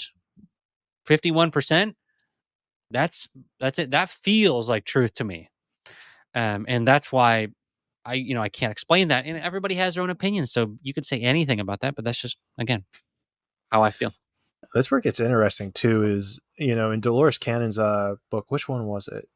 Between Life and Death, she talks about how they talk about like the afterlife, and people who get super caught up in like the whole Christian belief system. This was the angle that they were presenting it as, where if you believe that, you're going to hell when you die for whatever reason, but if you just believe that, then they have to like go to this place of like sleeping in order for them to kind of like get reacquainted with like the spirit realm or something. And so it's really fascinating how there's almost like this underlying truth of reality that we're able to exude or project. Because for me, for the longest time, I was kind of like, whatever you want to believe is true. Like if someone comes up to me and is like, you're let's say you're, I don't even know what a good example, I don't want to be negative about myself. So that's why I'm holding back. But let's say the painting on the wall is ugly, right? It's like, that's their truth. It's like, okay, cool. Like if that's what you believe, but it's like not my belief. But then it's interesting where you go to like this next stage of actually being able to have a scientific measurement. And I'm curious, because you even said that you went to college for kinesiology. So like how reliable is that form of scientific evidence of using muscle testing in that regard, of somebody pushing down on your arm? Like how would you be able to mentally calibrate, the amount of, let's say, pressure that you are pushing onto that arm? So like, can you kind of walk me through how that science of muscle testing is actually a legitimate source of physics in order to demonstrate our internal frequency? Yeah, I wouldn't say it's physics. I'd say it's more physiology, just kind Okay. of physiology, human body. But it's been double blind, placebo studied. I mean, it's been hundreds of studies done on this that it's possible. It's as far as I know, it's statistically significant, which means that it's pretty close to basically been proven. It has been proven up to a certain amount of error. So how that works is like you have to be above 200 to even do this. If you're not above 200, you can't tell what truth is. So you can't. So this is how Dr. Hawkins used to say there's a built-in mechanism so the negative can't use it, because he didn't want to, when he figured it out and discovered it, he didn't want to share it with the world because a negative could use it for negative purposes. Because you can figure out literally anything in history, in the past and in the present. You can figure out what the calibrations and the truth or falsehood of anything is. So he didn't want the negative to use it, but then he realized that anyone above or under 200, which would be you'd be in pride and below, you could not tell when your arm went strong. It's very clear if you go watch Dr. Hawkins videos. When people get tested, I've even done testing myself, and it's very clear you can tell when your arm isn't. It's so wild because it doesn't make sense to you unless you've done it. But you can try and keep your arm up, but it doesn't. Like there's something about it. There's some built-in mechanism to humans where you just go weak in the presence of falsehood.